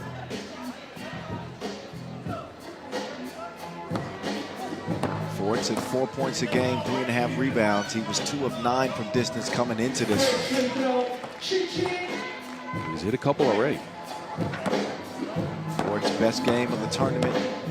When he's playing like this, Antwerp become a different squad. Does miss the second free throw. 5-point lead. Antwerp looking ahead. Amsterdam, their first loss at the worst time. Oh, Van Tilburg will miss it, but Duck connect. Still disconnected. Oh, precise pass. I was going to say great defense from Van Tilburg, but you got a piece of the forearm on that one. Contact that sends the Ghost up to the strike of the Steinian. But that's the difference in the game. Like, the shooters for Antwerp are hitting their shots. Donkor and Forts, and even our Steinian chipped in one. They're getting their 2s knocked down. Balconnect, the leading scorer for Amsterdam, he's not getting it. Oh, they missed mouth connect. That would have been a good look. Transition offense opportunity. Worthy was skipping to the cutting Van Tilburg, and they'll take advantage of a wide open lane. 2 minutes to go in this one. Antwerp seemed to have learned their lesson against with that game against Toulouse. Augustinian, not that time. The extra effort on the contest from Worthy made the shot difficult.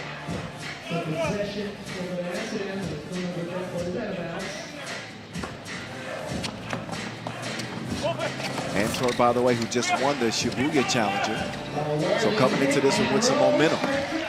Must be something in the Japanese water. Yeah, staying out here, getting adjusted. They're a minute 48 away, or 3 points away from the semifinals. The menace! That could be the dagger. Worthy getting in. Oh, too much sauce on that layup attempt. Now Worthy's down holding an ankle. We've seen enough of those injuries today for sure. Worthy's obviously going to be able to shake this one off.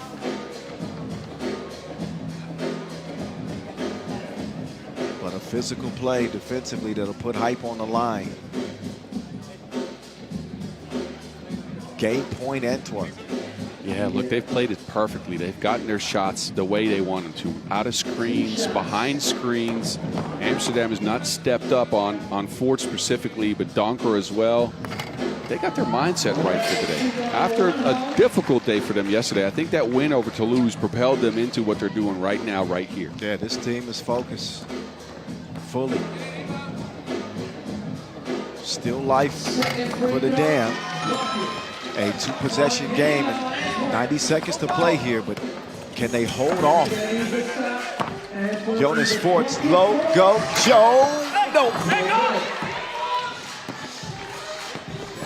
Worthy, back to work. Oh, Augustinian says, give me that. The length of Augustinian. Docker, Hezzy, Docker, drive, kick, low, go, Joe. No.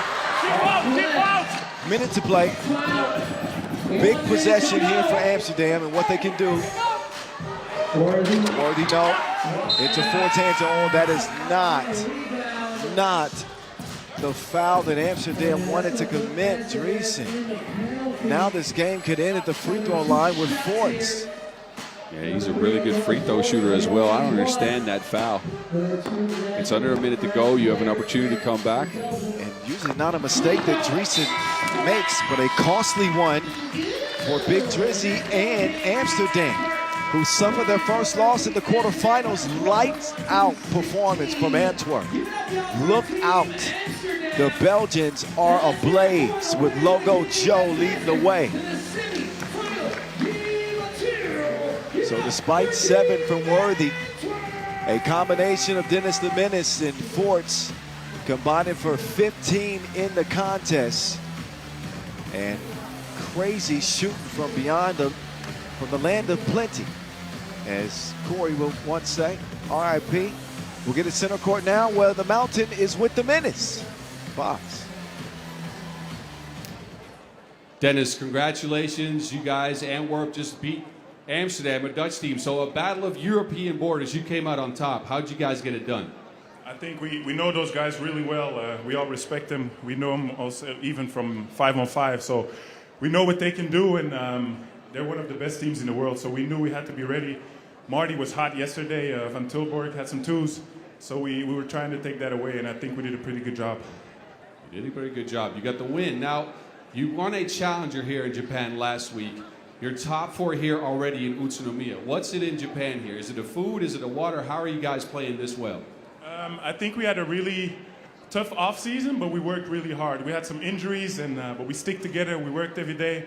So I think it's just good preparation. And the people in Japan, they give us a lot of love. We give them a lot of love back, so we love it out here.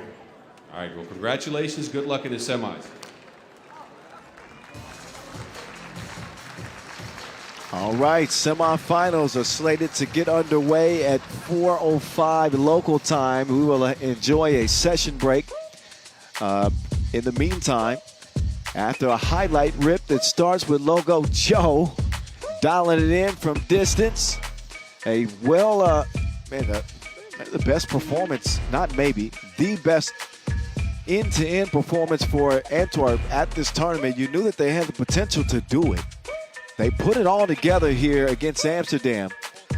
A defensive strategy where they were focused on taking Balconnect out of it and limiting his opportunities, his look from long range. They did that and managed to contain Worthy as well. Contain, meaning hold him to 7 points, which speaks a lot to Worthy's ability. But just a barrage of twos. Both Dennis the Menace and Forts leading the way in that category. And a defensive effort that Antwerp could be proud of in that win. So that is that for the quarterfinals. Semis are set in stone. Oob against Liman, Skyliners against Antwerp. The final four for 50 bands here in Utsunomiya again. We'll step away for about 45, 50 minutes, and we will get the semifinals underway at 4:05 local time. So enjoy the intermission. And make sure you return for the finale of this final day of the Utsunomiya Opener. See you in less than an hour.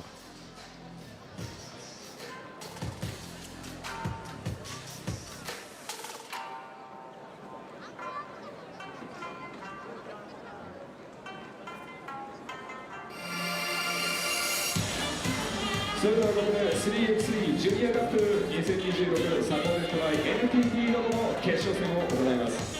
3x3 ジュニアカップは関東地区から39チームが参加し、昨日から宇都宮駅東口イヤー未来ライトフルで予選を実施しました。勝ち上がった男女決勝がここ世界大会と同